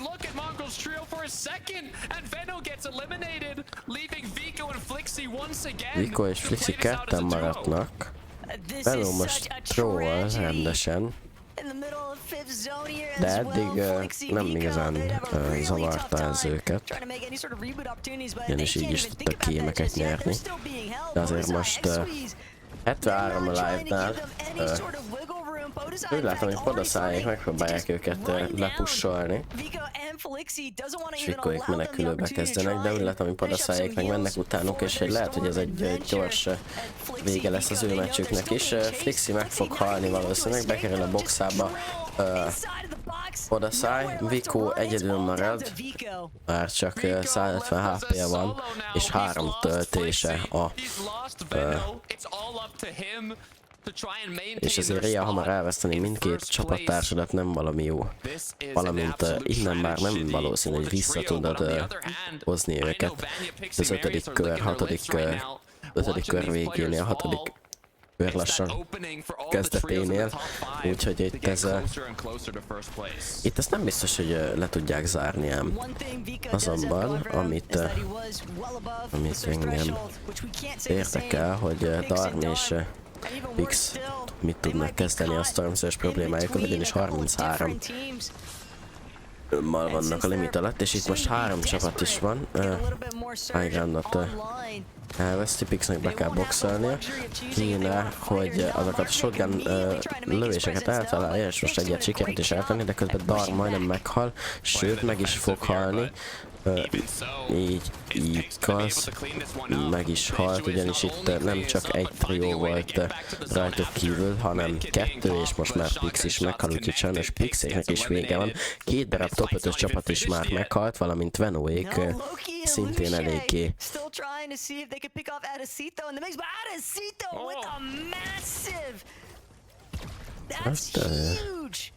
Szóval, hogy Vico is már csak egyedül van. Úgyhogy esetleg ebben a gameben a top 5-ön kívüli csapatok talán egy kicsit leszűkíthetik, vagy egy kicsit lekicsinyíthetik azt a gapet, ami nyílt ott a top 5 és a top 5 alatti csapatok között, mint például a Mongráléknak is lehet. Ez egy jó lehetőség. Úgyhogy akár Vicoéknak egyetlen szerencsék van, hogy már szereztek 6 killt, és van 800 search, különben Vicónak ez a game rendkívül csúnyán végződne, ugyanis a Stormsurge-et azért neki is valahogy meg kell szereznie, és egyedül sokkal nehezebb, mint 3-an, valamint ugye egyedül, amikor visszakapja a lövéseket, amiket kioszt, azt kevesebb heal-lel nem tudja olyan sokszor visszahílelni, ez a 4 minishield, és az 1 medkit az nem lesz túlságosan, nem lenne túlságosan elég arra, de egyelőre az a 820 a limit fölött nem kell túlságosan aggódnia. Pinkfox és Malik Buka egy ismét top 5-ös csapat, akik viszont még teljesen egészségesek és teljesen jól állnak. Úgy látom, hogy Malibukánál van 3 darab ilyen bob, meg 6 darab Chuck Smash, ez mind a 2 jó White Heal, valamint Shield healelésére is, úgyhogy és úgy látom, hogy egyből mennek is a High Groundra,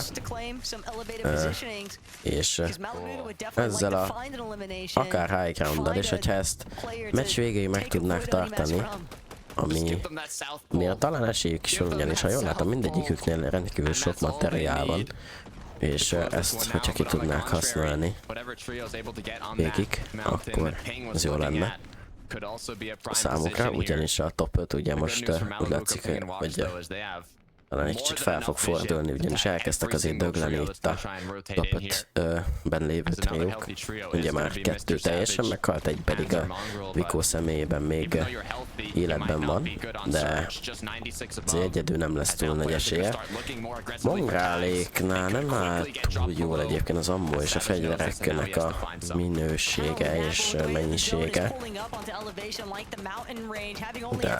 De ez lehet csak Mr. Felizsnél van, hogy ugyanis nem ő a fragger, és ezért ő inkább a rosszabb fegyvereket hordja magánál, valamint kevesebb mammot.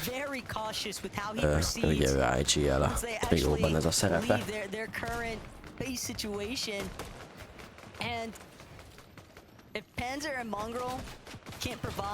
Vikó közben Vikót rendesen lelőtték, és szerintem most, ha itt a csapatok megtudják, hogy Vikó itt szóló, akkor neki hamar vége lesz ennek a meccsnek, és ideje korán kiesnek ők is. 50 HP-ja van mindössze, 9 build, Pink, Chino és csapata lefókuszálja Vikót, majd hát ez a Mongrálék is nagy bajban vannak. Mongrál le is megy a földre, de Mr. is letör valakit, de meghal Panzer is. Úgy látszik, hogy mindenki meghal. Mongrálék lementek a földre, a 16. helyen Sky Scroll és iDrop is meghalnak. Meghalt talán Malibukáékon kívül az összes csapat a top 5-ben. Malibukáék ebből hatalmasat nyerhetnek, de sajnos Mongrálék is meghaltak, ami azt jelenti, hogy nem fogják tudni azt a gapet közelebb hozni, és Tyson, Csicsó és Drulex az, aki a High Groundon van, aki jelenleg. Bár ezt még egyáltalán nem biztos, hogy megtudják. Ja nem, még 2 trió van, itt van még Marius is. Marius Anyák és Pixie. Úgyhogy azért ez még egy... Ez még nekik is egy nagy lehetőség, hogy ezt a triók bukását itt kihasználják, ugye? Sajnos Mongráléknál nem tudom, hogy mi csúszhatott el hirtelen, viszonylag jó hílek és jó pozícióból elbukták ezt a 11. gémet, és ideje korán kiestek. Ezzel elesve attól a lehetőségtől, hogy közelebb kerüljenek a top 5 teamhez, akik közül 3 is már meghalt. Ismét Gripe-it látjuk, akinek a gyönyörű facecamja is van, nem tudom, hogy miért és hogy sikerült megszerezni. Talán rácsatlakoztak a számítógépére, és az Epic Games illegálisan nézi, hogy Gripe sokszor privát dolgokat csinál akár. Taysonék viszont már el is vesztették ezt a High Groundot. Taysoneknek nem egy túl jó event, de talán most nézem először a 2 nap alatt Taysont, mire ezt kimondom, már vissza is váltottunk Malibukáékra, ugyanis ők most egy kicsit fontosabb és jobb helyen vannak ahhoz, hogy megtudjanak. Na, és nézzük, hogy ki az a trió, aki átteszi a High Groundot. Ha jól láttam, Gripe-ék voltak, talán akik fönt voltak. Malibuka megöli Nathan-t. Nem tudom, hogy ott a High Ground azért volt egy kis harc, ugye láttam Trulexet is megpróbáltak fölmenni, de talán Gripe-ék, így igaz, Gripe, Nonz és Rezoy vannak a High Groundon, második Second Heighton pedig Taysonék vannak, így igaz. Most hirtelen elkezd meghalni mindenki, Mariusék is, és Pixiék, az ugyanaz a csapat, nem így. Mariusék és Malibukáék is még tökéletesen egészségesek. Mind a ketten, két teamben 3-an vannak, még mind a ketten élnek, és mind a ketten eddig nagyjából ugyanannyi progresszt szereztek afelé, hogy bekerüljenek a top 2-be környékére. De kettőjük közül csak az egyik nyerheti meg a gépet, vagy egyikük se, de mindenképpen valamelyiküknek rosszabb lesz a gémjük a másiknál. Úgy látszik, hogy Mariuséknak meg volt a második kijük. Grypék közben fölülről már 7 killnél tartanak, nekik talán ez lehet egy jó gémjük, ugyanis eddig nem teljesítettek olyan zseniálisan, de most talán jöhet egy nagyobb áttörés. Fox egy kicsit lós, de nekik már van 7 kijük, úgyhogy talán Malibukáik lesznek azok, akiknek ez a game inkább jót fog menni, de még nem szólok el semmit, ugyanis még 8-nál tartanak, és most Marius talált egy hitet is rajtuk.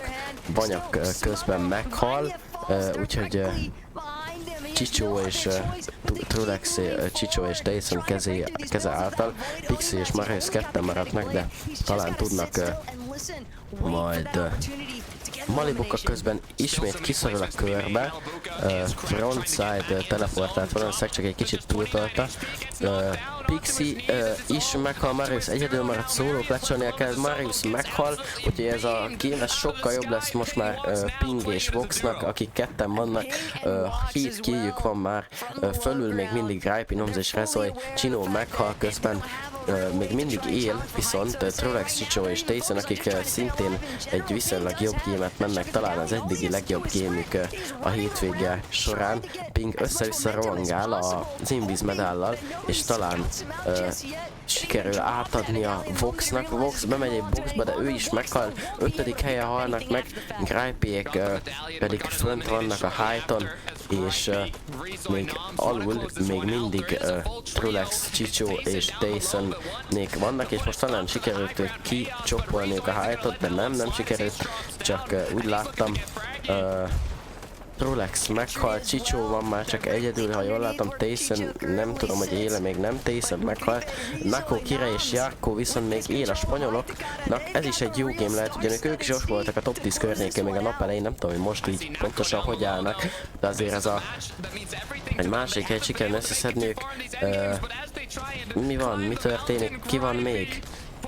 Kire, Nako volt a második, és Grype, Rezoy és Nomz megnyerték 12 kill-el ezt a gémet, úgyhogy nekik ez egy zseniális game volt. Nézzük, hogy ez hogyan borította fel a leaderboardot, és nagyon sok team hamar elbukott. És így van. Így van, nagyon nyitott maradt a fight. Itt a győzelemért is. Pico, Venno és Flixi ismét egy 18. helyet tudtak összeszedni. Ez most már így a végéig, tehát hogy ebből szereztek ezen a hétvégén 1, 2, 3-at. Szóval az első és a 18. hely a két kedvenc helyezésük, de még így is az első helyen állnak, 30 ponttal mögöttük pedig Ping, Vox és Malibuka, akik 5. helyen szereztek 7 kill-el, alattuk pedig 7. hely, a harmadik 7. hely 3 killes gémmel, Vanyak, Pixie és Marius, alattuk pedig a korán meghalt Fizi, Quiz és Mörtacs, akik így már gyakorlatilag kiestek a győzelemért való harcban, ugyanis 100 bottal vannak, 100 ponttal vannak Vikóék alatt, amit már nagyon nehéz lenne visszahozni, csak egy magas killes winnel lehetne talán. Szintén kiesett a top 2 érvel, tehát valószínűleg Big Star és de most már nem fognak bejutni sajnos a Global Championship-be. A meglepetés csapat egész jót ment, most 8. hely 4 kill, visszajöttek a 6. helyre, iDrop, Sky és Scroll pedig megint nem mondtak egy túl jó gémet, de még mindig jobbat mentek, mint Mongrálék, ugyanis 15. hely 6 kill-lel feljöttek 2 ponttal Mongrálék felé, Mongrálék leestek a 8. helyre, helyre a 6-ra, de még nekik is mindig nyitott, talán a legjobb helyezés az maximum az 5. hely lehet, de szerintem hogyha reálisan nézik, akkor inkább a 6. hely az, amit meg tudnak szerezni. Lejjebb pedig még bőven tudnak esni, ugyanis itt azért van még bőven csapat, aki meg tudja őket előzni egy... Jó, azért egy 13. helyig, hogyha így nagyon hamar meghalnak, akkor 13. helyig le tudnak esni, de ahhoz mindenkinek egy nagyon jó gémet kéne menni itt alattuk. Közben egyébként Trolex, Tyson és Csicsó itt közben itt csöndben egyébként itt kicsit főzögettek így mostanában, hogy 4. hely, meg 3. helyek vannak, 10. helyre fejedtek, Néden, CZB és Eclipse, akik meg szintén konzisztensen, hát így az elmúlt pár gémben konzisztensen nem voltak a top 10-ben, és ők is itt a 9. helyen chillelnek. Combat, Blaha és Mixon nagyon rosszul teljesítettek az elmúlt 2 gémben, ők ezzel a 11. helyre leestek már, akárcsak Tini, Skivy és Riz is. Azonban Gripey, Noms és Ezoy pedig feljöttek a 13. helyre, de az első helyen ugyanis ezelőtt nem igazán teljesítettek túl, a tegnapi napjuk az borzasztó volt, ez gyakorlatilag számolhatatlan, azonban most a mai napon már sikerült szerezniük egy 8. helyet, egy 4. helyet és egy első helyet, úgyhogy ezzel fejedtek a 13. helyre. Igen, most a spanyolok az egészen lejjebb voltak, de most ez a második helyező őket ismét feljebb hozta, pedig az előző napot azt azért viszonylag jó helyen zárták. No, a reléjék azok néha mennek egy jó gémet, néha meg egy nagyon rosszat, hát inkább nagyon rosszat, mint jót. Nekik a 2 legfontosabb az egy első hely, vagy egy második hely volt, amit így mostanában tudtak tolni. Szetikami és Sari pedig megint elrontottak a mai nap is már eddig 2 gémet 28. helyen zártak, de azért van egy 7., egy első és egy 3. helyük, úgyhogy csak ezért állnak a 20. helyen. Ja. Úgyhogy így állunk sajnos, vagy nem sajnos. Azért az durva, hogy a 20. helyen lévő csapatnak van egy winje, nem?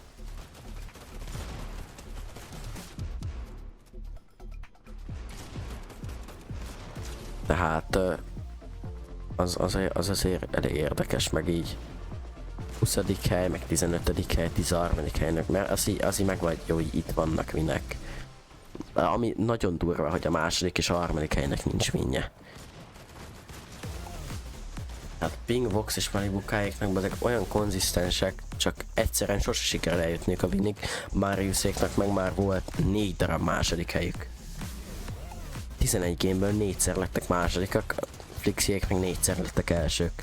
Vagy gyakorlatilag nagyjából csak az első, a Victory Royale-ok vannak közöttük, ugyanis hogyha azt a 4 meccset ők nyerik, és vagy azt a 4 meccset meg tudják nyerni, az 4x11 pont, az 44 pont, és már fölöttük vannak. Szóval, ja. Gyakorlatilag a Flixiék csak a 4 darab Victory Royale-ért járó pontokkal vannak a Mariusék előtt. Mi rendkívül érdekes, de itt az utolsó game-ben nagyon sok mindent fog eldönteni, az, hogy az Ospawn fight-ok azért hogy fognak majd alakulni. Bár ha jól tudom, akkor Ping, Vox, Malibuka, valamint Vagyak, Pixie és Mariusra se ugrik senki, szóval nekik ez off-spawn ügyileg talán meg lesz, ugyanis hát nem ugrik rájuk senki, ha csak nem csinálnak valami érdekeset. Mint például a Pingék lehet ráugnanak a Benóékra. Ki tudja, de nem valószínű, egyébként nem lennének olyan hülyék szerintem. Hogy a legtöbb kill és a legjobban fightoló teamre ráugranak. Welcome back to FNCS. We just have one more game and then we're going to find out who meglátjuk, hogy mi lesz. Fizéknek viszont nagyon fontos, hogy megnyerjék az Ospawn fightot és ne essenek ki hamar, mint az előző gameben, hogy ne essenek ennél még lejjebb. Savage-nek pedig fontos lenne, hogy be tudjanak jutni, ahogy az előző 3, vagy hát nem az előzőt kivéve az előtti 3 game-et megtették, hogy bejussanak a top 10-be. azért, hogyha egy jó top 5-öt össze tudnák húzni egy néhány kile, mint például ez a game, ugye ez az 5. hely 6 kill, akkor szerintem meg tudnák szerezni azt a 6. helyet. Én úgy vagyok vele, hogy talán azért ez a team, meg a Skyscroll, hogyha nem teljesítenek olyan jól, de pedig a mai nap az egyáltalán nem az ő napjuk. Tehát a mai napon nagyon sokat droppoltak tegnaphoz képest. 19-20-10, 14 top 15, egyetlen top 10-es game volt a mai napon, tegnap pedig az első 5 gameben csak a top 10-en belül végeztek, szóval ez nekik nagyon kell, hogy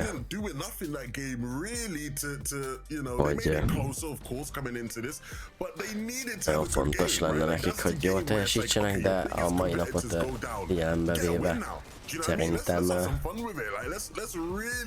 nem biztos, hogy ez sikerülni fog nekik, úgyhogy majd meglátjuk, hogy fog ez kialakulni, hogy alakul az utolsó game, de egyelőre még semmi nincs eldöntve, se a Grand Final, vagy a Global Championship kvalifikációs, ha győzelem, se a top 5, se semmi nincs, amit még eldöntve, szóval itt még több $10,000 kér megy a küzdelem, több $10,000, több pontos placement a győzelemért megy a küzdelem, a Global Championship-ra való továbbjutásért megy a küzdelem, szóval ez a 12. game, ez mindenképpen rendkívül izgalmas lesz, én úgy gondolom. Minden szempontból, hogyha az összes top 10, hát a top 10-ben már nem, de hogyha a top még a top 5-ben mindenki tovább vagy túl tud élni az endgame-ig, akkor azért olyan nagy kérdés talán nem lesz, hogy kiviszi el a győzelmet, ugyanis ha mindenki bejut nagyjából a top 5 környékére, vagy a top 10-be legalább, akkor nagyjából azért így fognak állni. Ugye nagyon sokat számítanak nyilván majd a killek, de hát majd meglátjuk.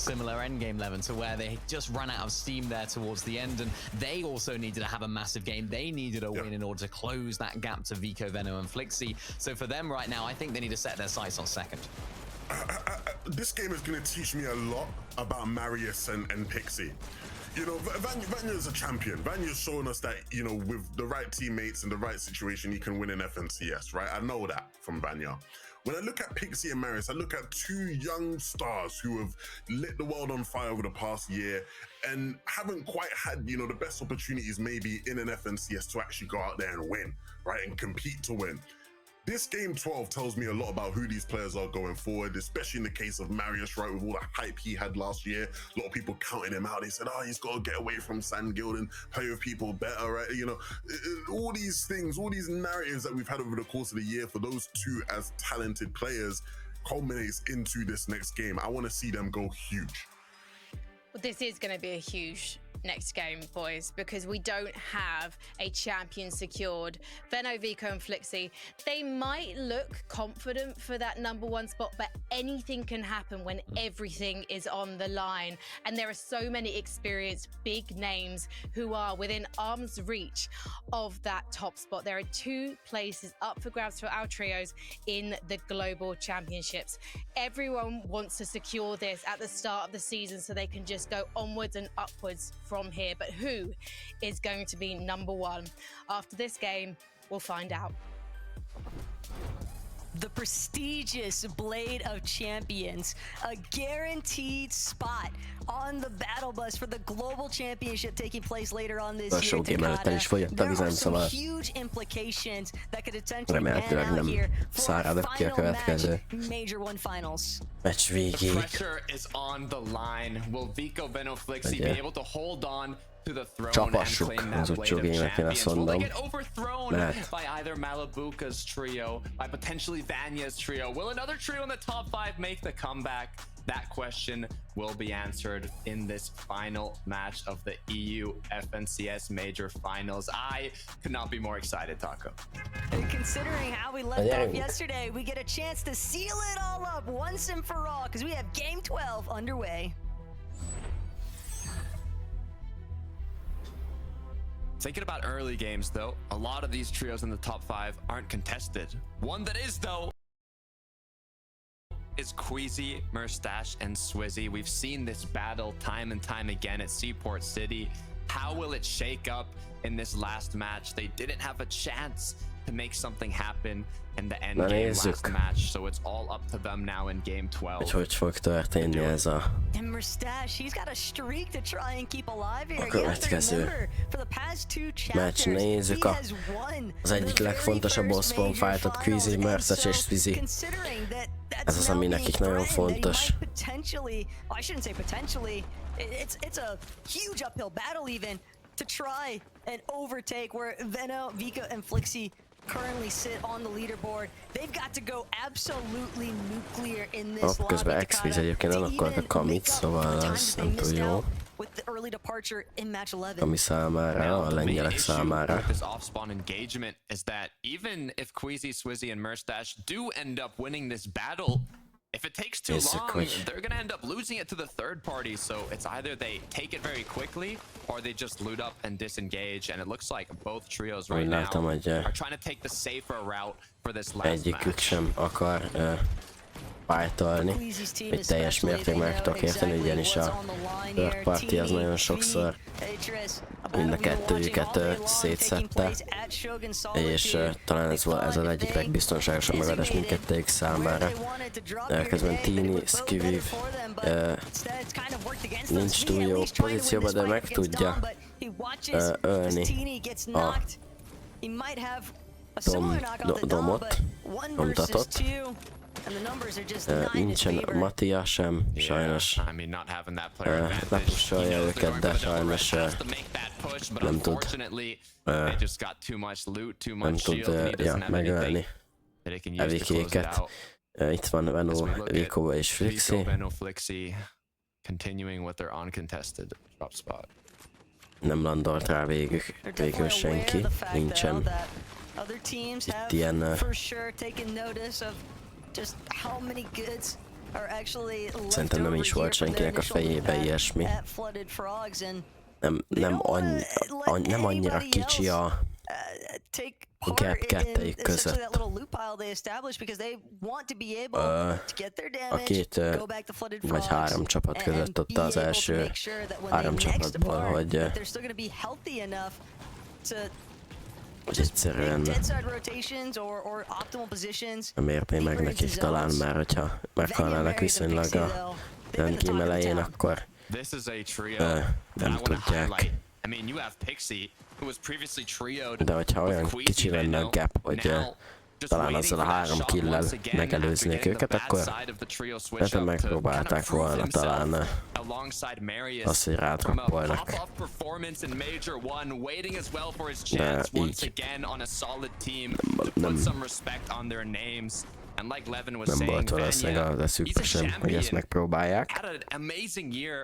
Neközben Volko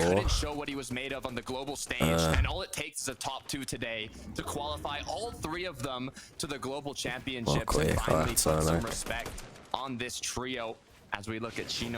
Pink Fast, akire támad. It's the other side of that leaderboard conversation. Pink, Nebs, and Chino, while they're able to hold down 25th after the end of day 1, day 2 has been an incredibly rough go. Chino, Pink, Nebs. Tényleg ezeket is sokszor láttuk, csak igazán jók. Közben Volkóra talán egy érdekes. Közben Mariusék is fájtolnak.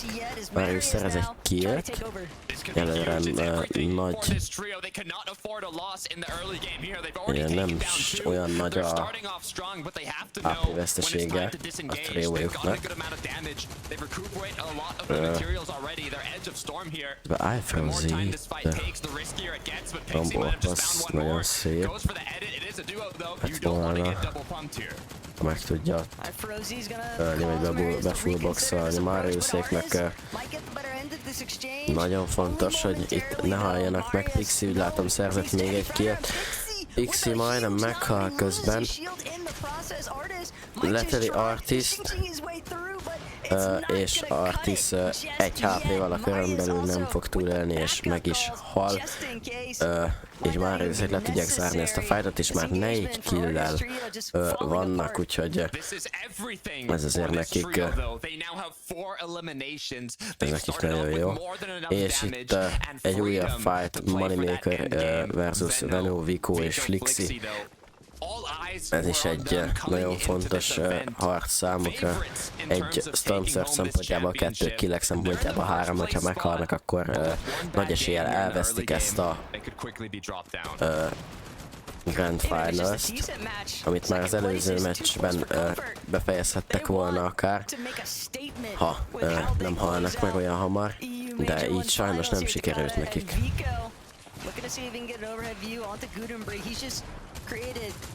And controlled so much of the layer directly above, but Gudenbri doing a decent job at defending. Flixi also nearly finds an opening shot onto Clownski, but Gudenbri, his shield, his HP in general, it's not looking good. Egyre Vicoik nagyon jól kontrollálják ezt a fightot. Nem igazán kaptak be túl sok találatot, nem igazán vesztettek túl sok shieldet és HP-t. Ellenben az ellenfeleikre nagyon sokat tudtak sebezni, és nekik már el kellett használni egy csomó jegyüket.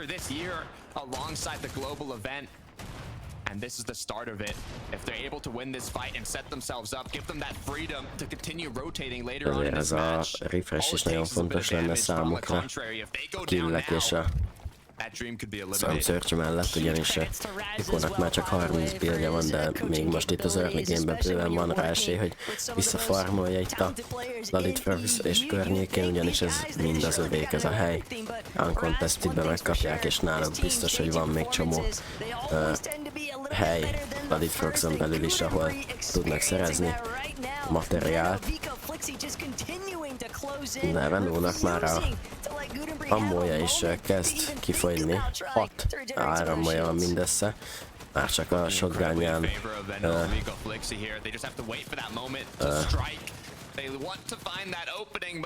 shotgunjánba bízhat. Ami viszont nagyon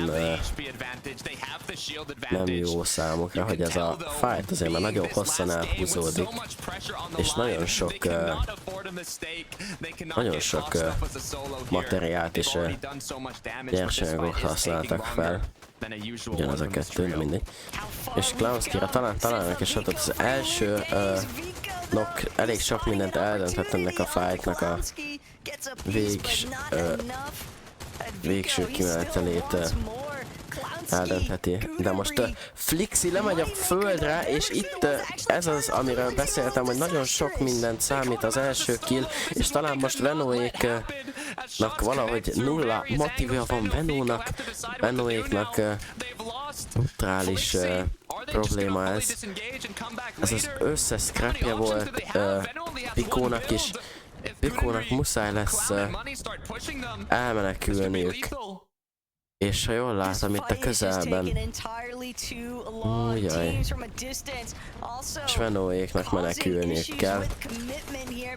Venó talál egy shieldjét, le tudja törni, most Vico vissza szerzi a shieldjét. Közben már Lusáék megérkeztek a third partyba. Venóéknak muszáj lesz valahogy ezt megoldaniuk, hogy ne essenek ki ebből a gameből ilyen hamar, és ne veszítsék el gyakorlatilag a döntőt, ugyanis innen a mögöttük lévő két csapat nagy eséllyel meg tudná őket előzni, hogyha eljutnának az endgame-ig. Közben check Veno's PC, please. Viccelek. Hát azért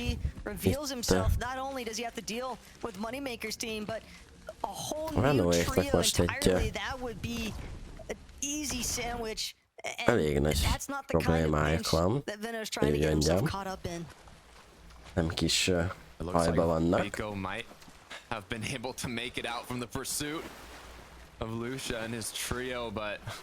this is still érezve not what you want to see rendkívül from our top contenders going into this last match meleg of the volt major finals. Fully split számukra. up from each other, one man down. Now have to get the reboot and bring themselves back into the match. The good news is though, it looks like they got out of the aggression so far. They'll have a bit of time to potentially bring Flixie back in and look for that comeback. Na, közben vannak Pixie és Marius. Láthatjuk, amint a benzinkúton hílelnek. És megérkezik rájuk egy egész csapat, Mixon, Comeback és Blaha. Ez gyors véget vethet az ő kémjüknek, és ez a hirtelen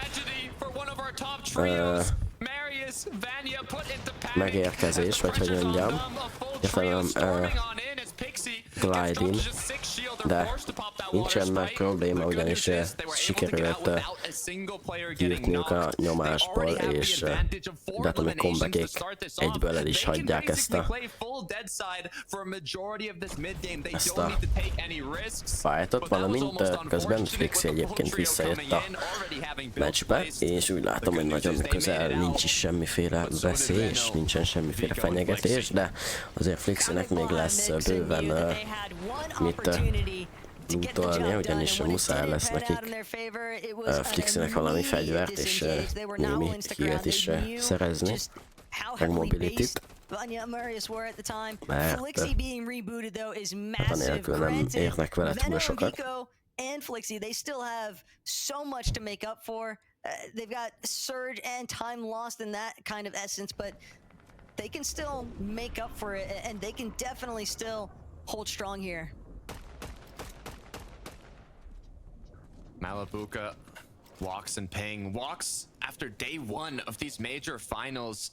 I mean, we've talked about it, moving to zero ping, looking at huge potential in terms of playing aggressive and getting those eliminations, those frags, especially in the late game. But after day one, he wasn't even up there in terms of statistics compared to other players. But now in day two, he's made an absolute comeback alongside his trio, dominating the rest of the lobby.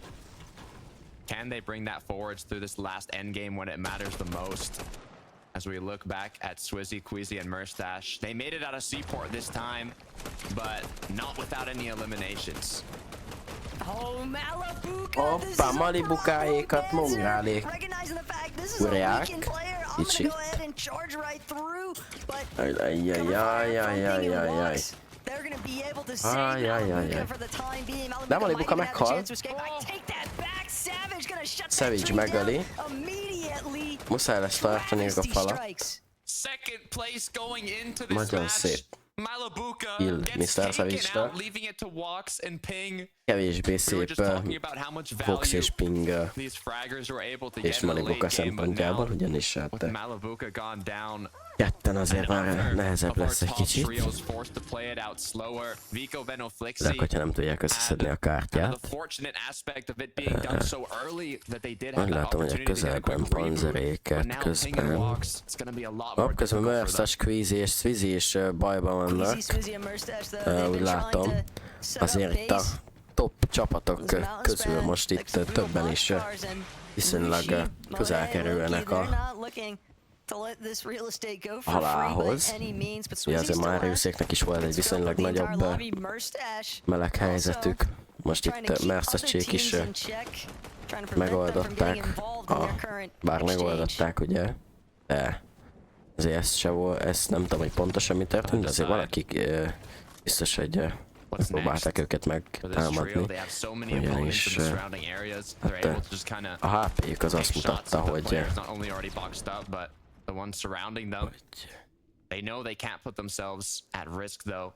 hát, hogy meg valaki rájuk lőtt, és harcba kezdtek, valamint ugye Malibukáék pedig elvesztettek egy csapattársat, ugye Malibuká pont.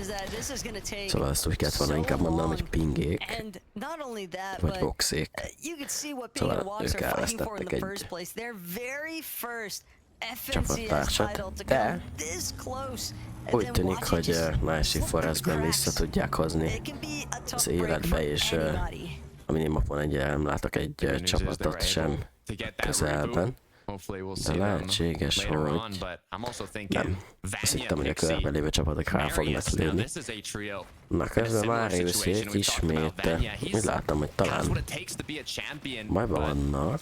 hasn't yet Némi had the bajban vannak. opportunity to showcase that on a global Ismét nem stage. áll And being Pixie a legjobb top two, what qualifies you to the global championship. legjobb Seeing also that HP-val. Malibuka, Walks and Ezzel Ping a are Big currently Shield-el in már that fel is second hozza place magát. spot, 20 points above Látszik, them egy going kicsit into this early. match. They want to not only Kicsit have that early chance to qualify to the global championship, but potentially nyomtál, even és just ezt take this engedte. tournament down Szia, themselves and Borbé. really show what they're capable of. Not trying to panic by any means. They just need to work it through calm and steady for this match 12. If they want to net the results that they're after. Utcsó game, aha. Trulex Tayson, though, a team that just has so much pedigree in name alone, and yet has largely struggled throughout the course of this Major One Finals. The surge marriage working entirely against them. Elég érdekes, mert Savage-ék hogy állnak? Savage-ék 8-a, de az előző gémet nem rontják el, egyébként voltak már 6-ak is, közben Vano az itt most. Ajjajjaj. Ja, szóval most Savage-ék 8-ak, de simán van esélyük, úgy nagyjából 6. helyig még simán feljöhetnek. De az 5. csapattól függ, vagy akár még az 5. is lehetséges. Talán. De az már kevésbé valószínű, hogy azt meg tudják szerezni. Inkább a 6. az, ami... Ja, a zené az majd 11-kor kezdődik csak. Úgyhogy azt már nem fogom kommentálni, meg azt már nem fogom nézni. Ajjaj. Mariusék meghaltak. Hát az abból se Global Championship nem lesz, se győzelem. Az kuka. Akkor ez most már Veno versus Ping, Malibuka és Vox, akik éppen most látunk. Közben Mongrálék itt megérkeznek a problémába. Nem, az elsők az a Vikóék, ők a harmadikok voltak, de viszonylag közel vannak. Közben Mongrálék itt megérkeznek a The eyes are on Malibuka, Ping Walks, Vico, Veno, Flixi. All a these trios buliba. that are still in the Úgy match, látszik, hogy looking to make something happen. amint ők megérkeznek, Malibukáiknál is mennek. Na itt a leaderboard látod, itt Vikóék az elsők, Pingék a másodikak, és Vanyakék, akik most haltak, még ők voltak a harmadikak, de hát ők, nekik ebben már sajnos nem lesz se Global Championship, sem győzelem.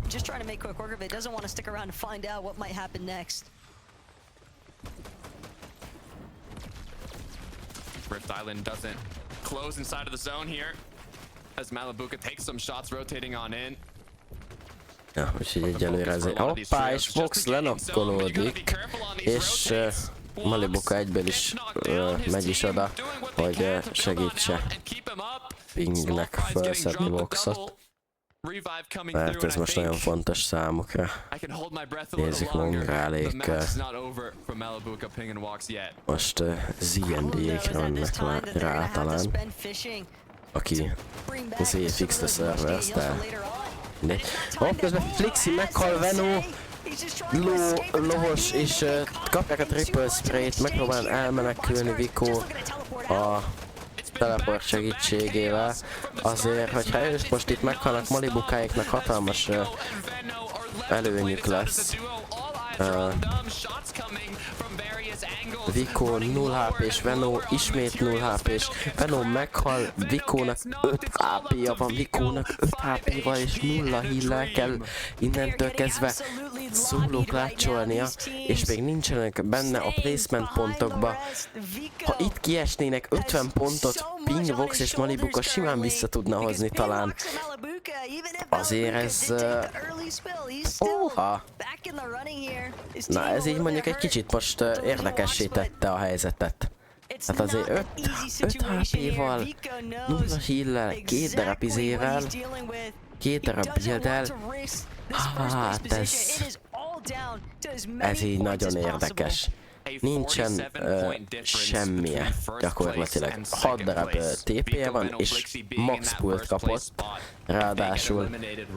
Úgyhogy Vikóéknak ez egy rendkívül nagy egy lövés bármivel. Gyakorlatilag ezek, hogyha 100 méterre ellőnek egy shotgunnal, akkor is majdnem meghal. Ránéznek és meghal, bazd meg. Ránéznek és meghal. Közben ping. Közben Malibuka is lenokkolódik.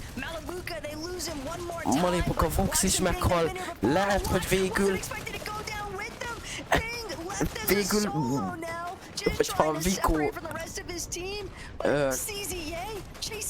nem is kell szólók lecsolnia? Lehet, hogy Ping meg fog halni, de CCB meghal, megöli Ping, nem fogja tudni megölni, ugyanis alatta van egy csapat, aki megszerzi a refresh-t, talán be kéne nyomni legalább egy Chuck Splash-et abból a kettőből.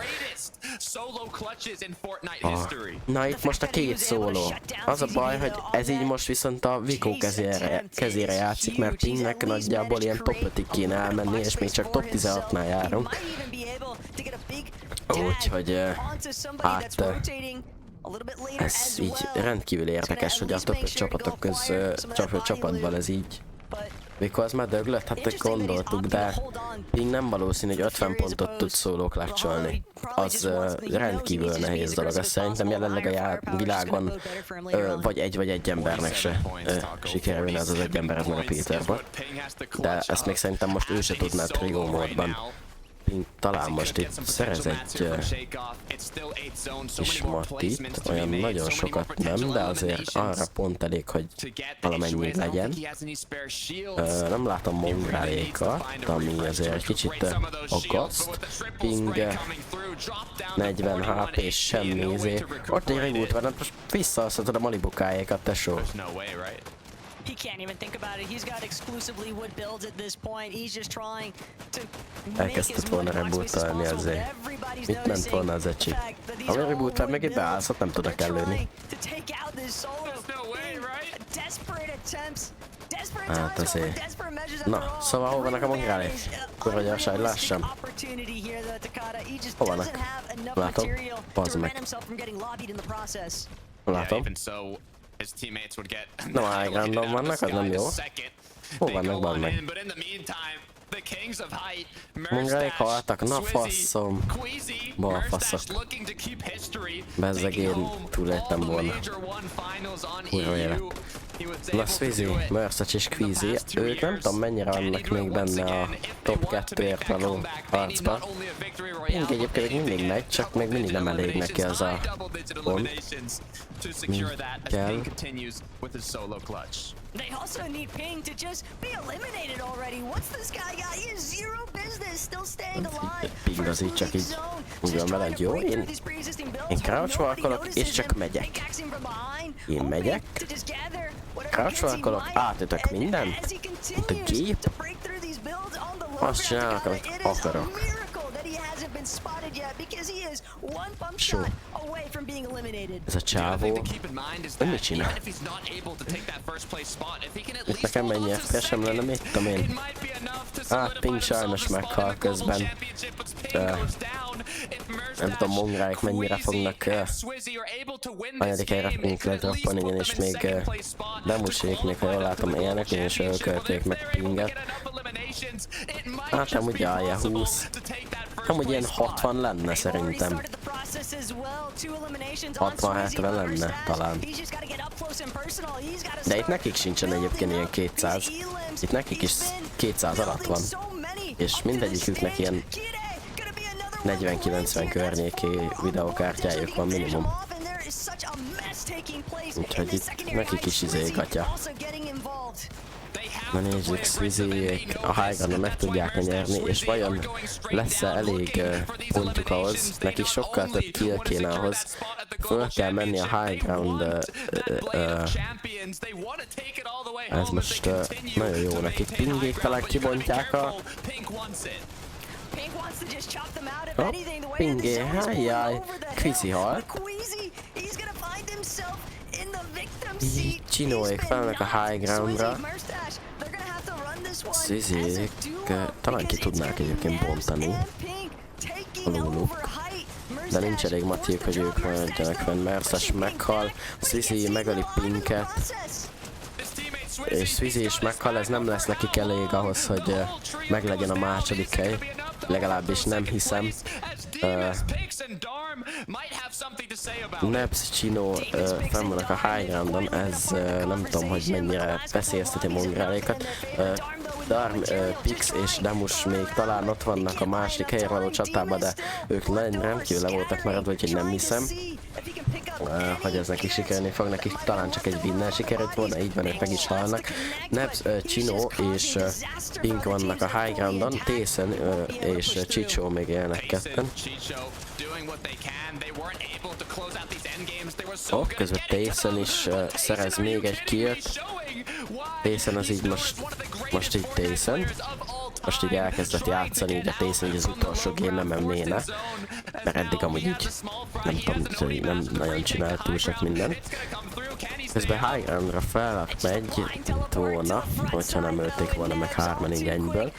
Nem szék ezt a meccset, már csak meg fogják nyerni 2v3-ba is talán. Így van, Cringe is meghal, Cade is meghal, Mapi, ő is meghal, és végül Chino, Nebs és Pink nyerte. És nézzük, hogy... Hát azt nem nézzük, hogy ki nyerte, mert tudjuk, hogy Vico, Flixi és Venó nyerte, de nézzük, hogy ki lett végül a top 5-be, ki az, aki végül bejutott a Grand Finals-be, és nézzük, hogy ki az, aki bellett a top 5, top 10, és nézzük, hogy végül hol végeztek a csapatok.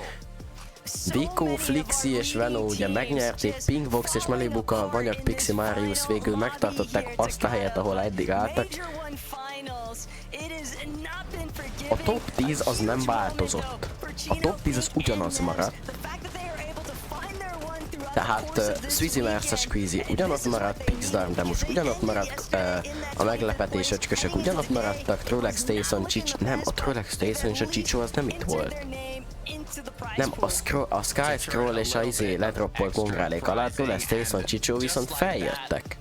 Mongrálék maradtak a 8. helyen, iDroppék ugye 2 helyen droppoltak, CZB-k ugyanitt maradtak, végül Chinoék ezzel a winner fejetek a 12-re. Hát Szetiék azon kívül, hogy nyertek egy gémet, túl sok mindent nem csináltak a mai nap, meg a tegnapi nap se egyébként, de ez egy 21. helyre így elég. És egyébként nagyon jól megvarázolva, hogy hol a pénz határa, mert a top 25 kap pénzt, és így az alatt meg így látszik, hogy amúgy így mindenki szar. Hát, hogy ott van a border nagyjából. Úgyhogy ez így amúgy érdekes volt, mert azért Venóéknál is rezgett a lét egy ideig. Pinknek azért nagyon messze kellett volna menni ahhoz, hogy meg lett volna az a... De így is szerintem elég boldogok, ugyanis meg tudták tartani a második helyüket. Úgyhogy, ja. G. Egy pillanat is jövök.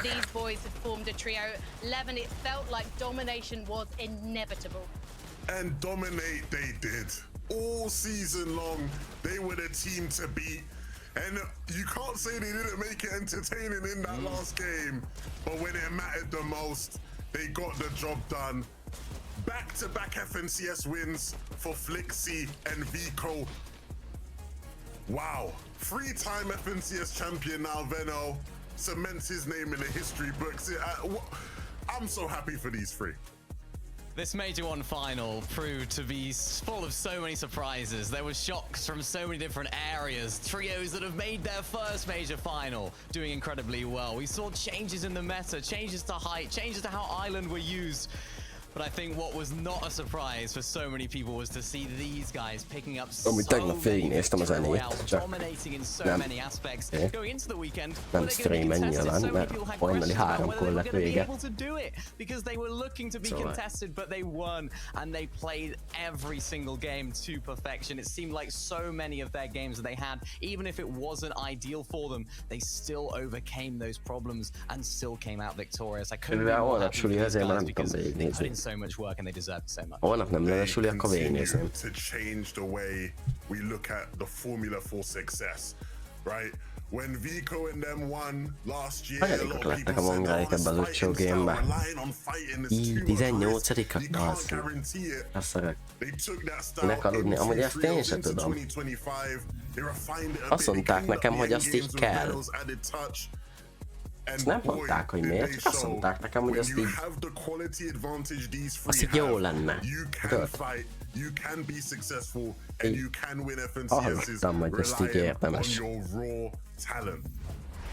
Even if you look back towards the start of Day 12 points, you can just see what sets these guys apart. Because for any other trio to lose one of their fraggers early doors, they would then go down themselves most likely. But the fact that those boys, Veno and Vico, were split up, the fact that they managed to come together, get the reboot, not freak out, not panic when they had multiple trios trying to take them down, it's just what sets them apart. And what makes me so excited for the rest of this chapter, because everyone has to step their game up, everyone has to VOD review these guys now and see where they can catch up, because at the moment these boys, their game is looking watertight.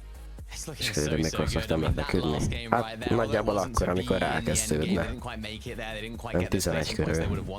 I think just that individual fight, the showing that Vico and Veno showed just to stay alive as a duo, stay together, that is kind of the story of what they've been doing all weekend. The ability to stay alive as a duo, not just rely on the full power of the trio, highlighting the individual excellence of each player when combined is so powerful, and that's exactly what we saw in that last game, and indeed throughout the entire. Should we have a look at the leaderboard and see who else is going to global championship? Azért elég sokat elmond, hogyha az első gameben valaki megnyeri át. Hát amúgy, ja, lehet meg kéne nézni az első gémet. Csak az a baj, hogy az első gémet megnézem, akkor úgy vagyok vele, hogy bassz meg, ezek nyert, ez most nagyon izgalmas, nézzük meg a második gémet, és utána és bassz meg én olyan vagyok, hogy utána végignézem, mint a szar. Tegnap is úgy voltam vele, jó, megnézem az első gémet, onnan nem akarok még felmerni, mert megnézem max az első kettőt. Azt a hajnali 3-ig végignéztem az egészet.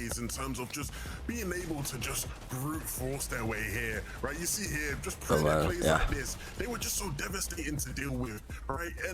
Azért az első gémet azt akkor lehet, hogy tényleg meg fogom nézni. He's, remained relevant at the top level of competitive for so long, and you give him Peng and Wox, who were 2 players last year. Még most is régi klippeket játszanak vissza nekünk. Having a conversation with Booga the GOAT, right? And he was speaking so highly of Wox in particular as being a player who just completely popped off and completely shook up the nature of how that Globals lobby played out. And so you really could tell that those guys were on, course for greatness. And I know they won't be happy with how things sort of ended up here, right? They wanted the win, they were so close to the win. Nem látod, mindjárt fölpereg, aztán látod. They will be competing for FNCS all year long. Yeah, we saw that over this weekend, their ability to overcome problems, team contesting them, teams like the French lads of Akira Podesine X-Suites coming on and trying to contest them. Then of course we had Volko's team trying to contest them, team trying to fight them at their drop spot early game as well. Azért a Global Championship-et meglátszik, hogy mi lesz, jó? Vico Péterbot ellen milyen lesz. Meglátjuk. Hát a Malibuka az most így. Az másik, hogy a Malibuka másik. Need to overcome, but they've proved this weekend that they are a team that will be fighting and they'll be at the top end of the leaderboard for the rest of the year. And just to jump in here with this trio, I think what's really exciting for me is that it's not flawless yet. They haven't brought every single factor of this trio together to really secure those victory royales, to really secure the major titles just yet. We've seen their end games could use a bit of work, but we've seen also the fact that they can execute at point. And so I love a trio like this. I love to úgy adták el ezek a gémeket, mint a piacon a nagy az almát, érted? Péterbot legalább 3-szor szóló klácsolt. Megtroppalt a Péterbot. Tudod, mindenki azt mondta akkor is, hogy Pólyó, Kerry, Pólyó, aztán most a Pólyó meg 100 ponttal van nagyjából a Péterbot felett. 80-nal, 90-nel, szóval... De én még azért Péterbotékat egyáltalán nem írnám le. Hát azért második napon volt már ilyen, hogy visszajött. Egyáltalán miért nem le őket. Kérdeztem valamit, basszopók. Ez ugyanaz a gyerek, nem? Keci. Ez a Pali, ez szülye. És az a jó, hogy őt nem mandolják ki. Mondjuk az Oh My God No Way It's a Cotton Picker sem rossz üzenet. De kapta is a permát az öcsi. They completely weathered that storm, and hopefully we get to see them uncon the rest of this year because they will be a contending team when they are. All I can say is roll on major number 2. There's so much to look forward to. I can't wait to see what's going to happen to our trios, who's going to stick together, who's going to try something different as we continue in this competitive season. But you know what? Our major 1 finals aren't done just yet. Milyen Clicks finally won? Ja, mert X70 és a Clicks meg az X-nek a ownerje az egyik. Aha. Gyakorlatilag a Clicks az le fogja taxolni a izét, nem? Venót. Mostantól te nem 3-szoros champion vagy, hanem csak 2,8-szoros, mert 0,2-szeres FNCS championship-et azt így letaxolok tőled. Meg kellett menni Clicks megjelözni Péter Botot, arra amúgy gyakorlatilag semmi esélyt nem látok. Unbelievable Clicks egy szar. Shout out to Mongrel, Savage and Panzer. Na, ez érdekes. When he needed to, all the doubters, all the haters, respect Panzer. This guy has put in the work, and respect Mongrel and Savage. The longevity from those two boys, unbelievable. So happy for them and all their fans. And another big congratulations to Vico, Veno, Flixie, Coach Raz as well. Big congrats, all the work. Hanem, hogy milyen iszi art kifejezéseket vág közbe. Couldn't fit better myself, boys. Thank you so much for being an excellent analyst there. Thank you so much to Taco and the Best Taco Production for making this happen. All of our players and you guys, of course, for watching. Hold tight for North America. But for now, from us here at FNCS Europe, sound that horn. De nem látom egyszerűen, hogy ez megtörténjen. Én amúgy azért gondolom, hogy Péter Baték ezt még visszahozzák, mert hogy a Div 1 Cupokban a Weekly Finals-t az összes tők nyerték. Mindegyiket. Az összeset ledominálták és az összeset megnyerték. Szóval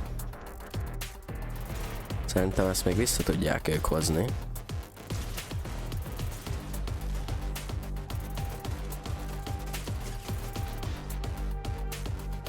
De egyébként még csinálom, benne van az, hogy Clicks vissza megelőzi Peter Botot, csak ja.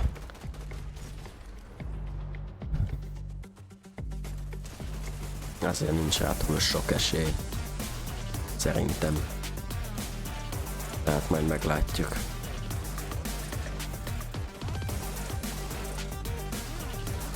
Ezek legalább már Grand Finals-es izék. Eddig úgy tűnik. Erre a game-re aztán emlékszem. Ezt amikor kettel hozták le, ja. Ez ma volt.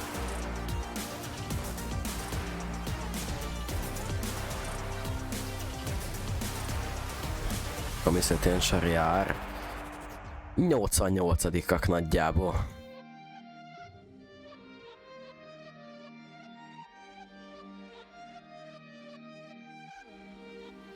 Tuning later per more action. Hát jó van. Akkor én is ezt mondom, hogy tuning later per more action, vagyis hát ne later, hanem majd tomorrow vagy legközelebb, amikor streamelek, ugyanis ja. Az igen. Savage-et azt de szeretem amúgy. A Pali az még 2 FNCS Grand között is Twitter szokott nézegetni. Na mindegy. Köszönjük voltatok, és átváltak ide, mert ez így jobb. Szóval köszönjük voltatok, és majd akkor találkozunk legközelebb. Aztán nem tudom, majd beszámolok a NE eseményeire, vagy ha valakit érdekel, de ja. Hogy addig jók legyetek, na. Jó ét mindenkinek holnap, jó sulit, bár ezt tudom, hogy sose jó, szóval bírjátok ki valahogy, aztán majd na, valamikor találkozunk. A csumi!